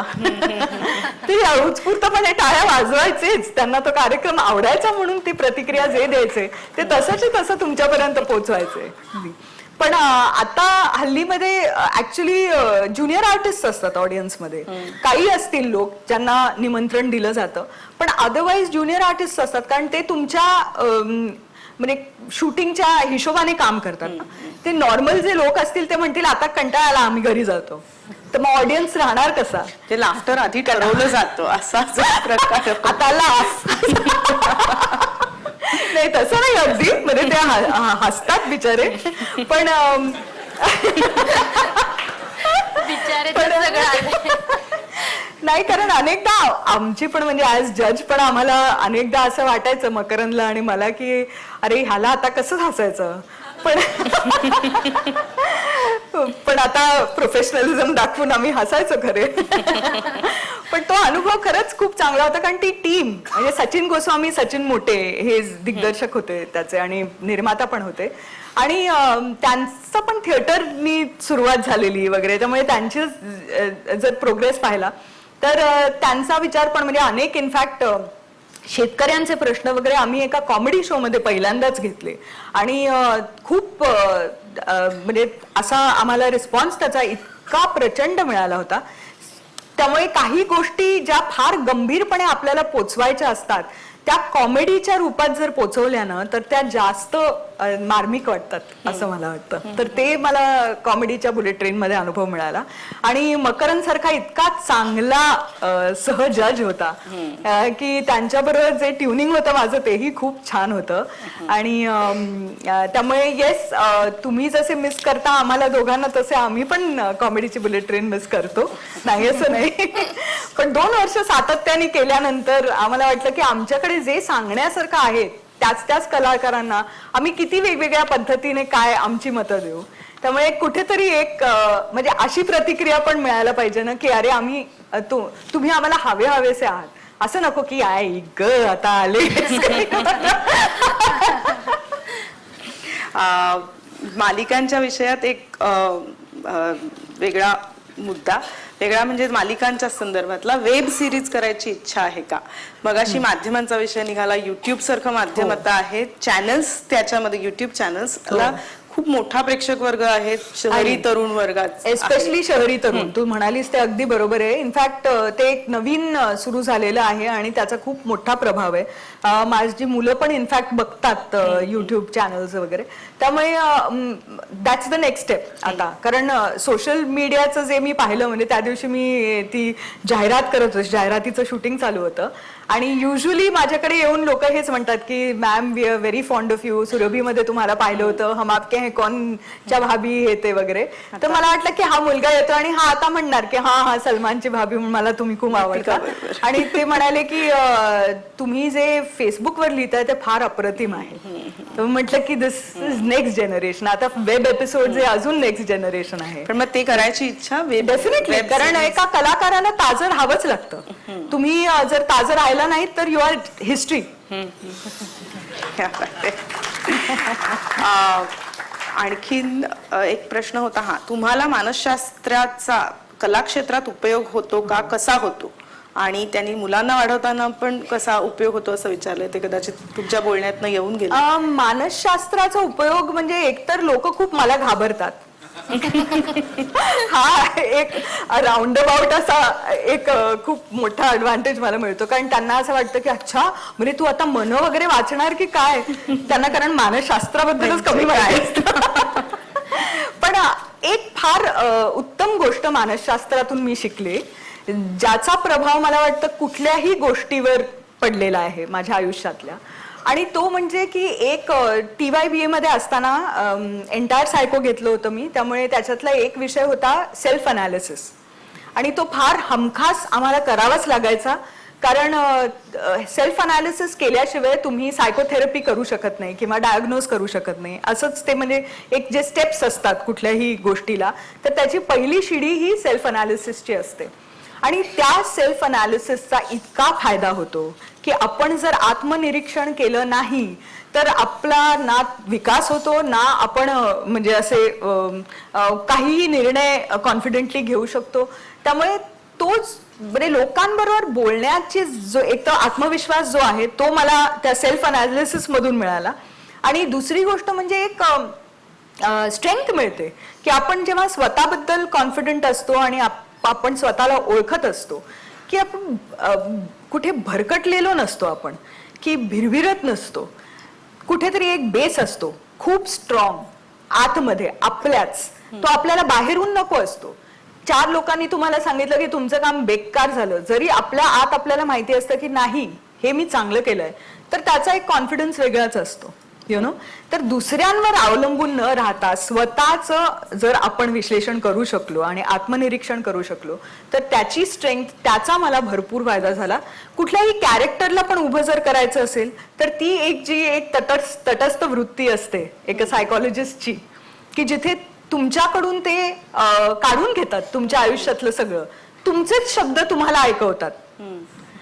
सायकॉलॉजीमध्ये तुम्ही सल्ले नसतात, सल्ले सोशल मीडियावर मिळतात अगदी. पण तुम्ही सायकॉलॉजीमध्ये तुमचे जे समोरच्या माणसाचे शब्द आहेत तेच प्रश्न म्हणून विचारता. जेव्हा आपण प्रश्न म्हणून विचारतो त्याचा ध्वनी जेव्हा त्या माणसाच्या कानावर पडतो तेव्हा त्याला कळतं की हे आपण बोललो का आणि हे अशा पद्धतीने असायला पाहिजेत का आपले विचार. So that is a big advantage. त्याला जोडून एक प्रथमेश माने विचारतायत, मूड बुस्टर एक्सरसाइज तुमचा कुठचा? ऍक्टिंग आणि मूड बुस्टर एक्सरसाइज आणि कीप स्माइलिंग ऑलवेज असं पण त्यांनी म्हटलेलं आहे. मानसशास्त्रात आणि हास्यामागचं रहस्य असा एक प्रश्न आहे जो मी ठेवून दिलेला. पौर्णिमा कुंडेंचा रेणुकाताईच्या हसण्याचे रहस्य काय असा प्रश्न. माझं ऑर्थोडॉन्टिक ट्रीटमेंट. कारण मी जेव्हा 14 वर्षाची होते तेव्हा मी ब्रेसेस लावले, नाहीतर माझे दात थोडे पुढे होते आणि त्यामुळे त्या हसण्याचा जो राज आहे तो डॉक्टर जयकर म्हणून माझे ऑर्थोडॉन्टिक आहेत त्यांना थँक्यू जातात माझे.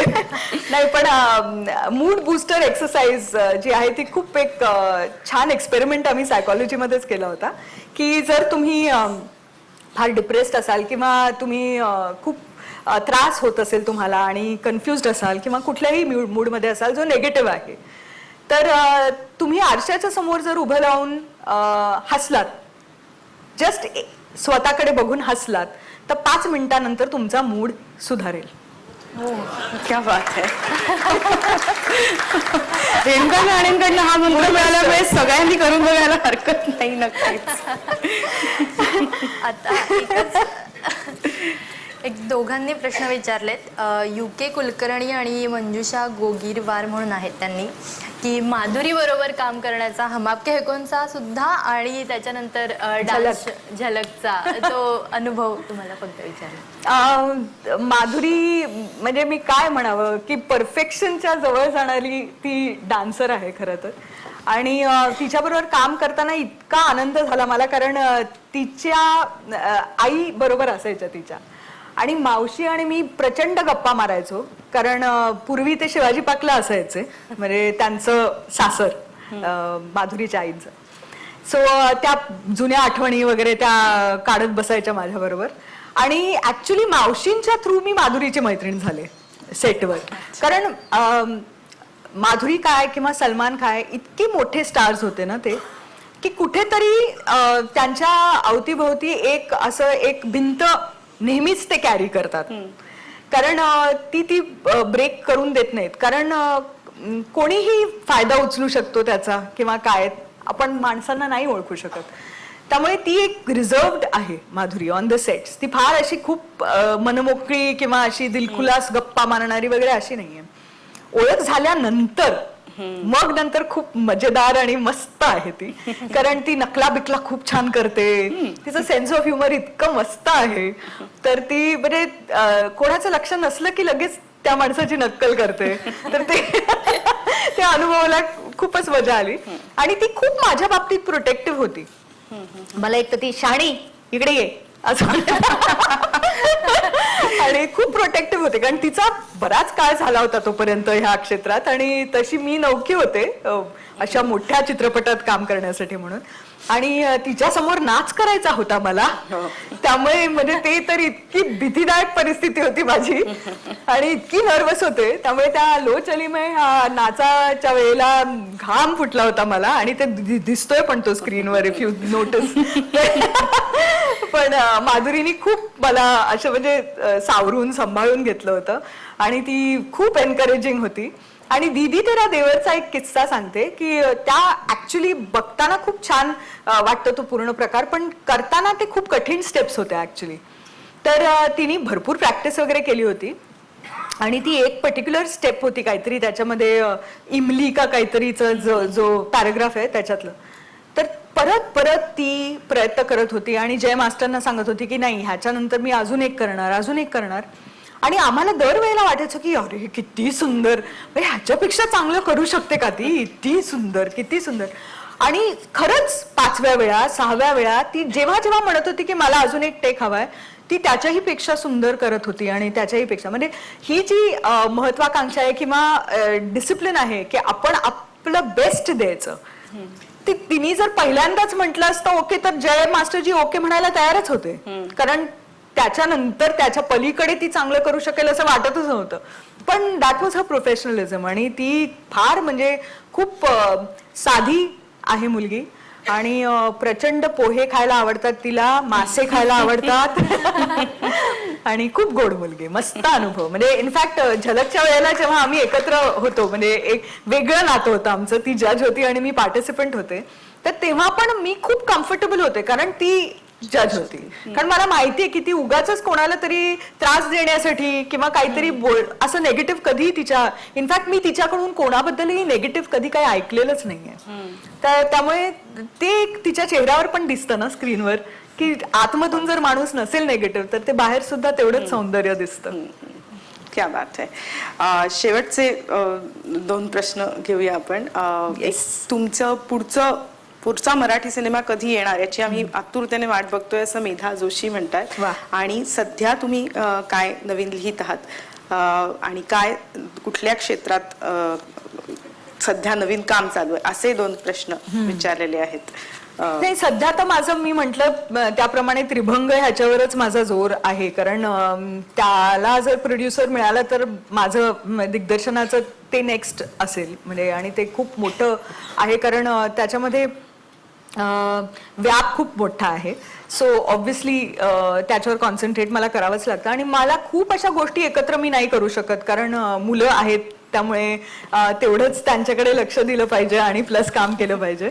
पण मी एक मराठीत सुद्धा एक चित्रपट म्हणजे पटकथा लिहिते, ती एक कॉमेडी आहे, म्हणजे पोलीस आणि पॉलिटिकल अशी कॉमेडी, ब्लॅक कॉमेडी आहे. तर ती जेव्हा होईल तेव्हा तेही म्हणजे त्याचंही दिग्दर्शन मी करेन. पण सध्या मी ओपन आहे, म्हणजे मराठी चित्रपटांमध्ये तर मला काम करायला खूप आवडतं. म्हणजे हायवेमध्ये मला काम करायला खूप आवडलं. मला उमेश आणि गिरीश कुलकर्णी सारखे खूप चांगले लेखक दिग्दर्शक भेटले, कलाकार भेटले, आणि आपलं म्हणजे मला जुन्या थिएटरची गंमत पुन्हा एकदा हायवेच्या द्वारे आली होती. आणि प्लस ते 8 दिवस वगैरे अनेक ऍक्च्युली आता सध्या चित्रपट बरेच आले माझे. पण त्यामुळे मराठी चित्रपट मला डेफिनेटली करायला आवडतील.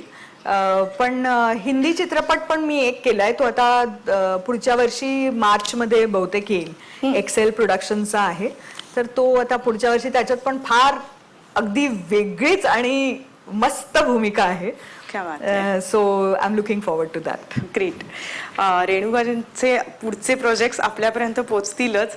पडद्यावरच्या त्या हास्यामागचं व्यक्तिमत्व, ते प्रसन्न व्यक्तिमत्व आज आपल्याला भेटलं खूप वेगवेगळ्या पैलूंमधनं, आणि एक विचार करायला लावणारी सेलिब्रिटी अशी ज्यांची सोशल मीडियावरती ओळख आहे ती कशी बनली हेही आपल्याला समजलं. रेणुकाजी खरंच मनापासून धन्यवाद. खूप छान गप्पा झाल्या. आमच्या सगळ्यांच्या वतीने पुन्हा एकदा मी केसरीभाऊ पाटील आणि जी सुनीताबाईंना विनंती करते की त्यांनी आमच्या सगळ्यांच्या वतीने धन्यवाद म्हणण्यासाठी रेणुकाजींना एक छोटी भेटवस्तू द्यावी.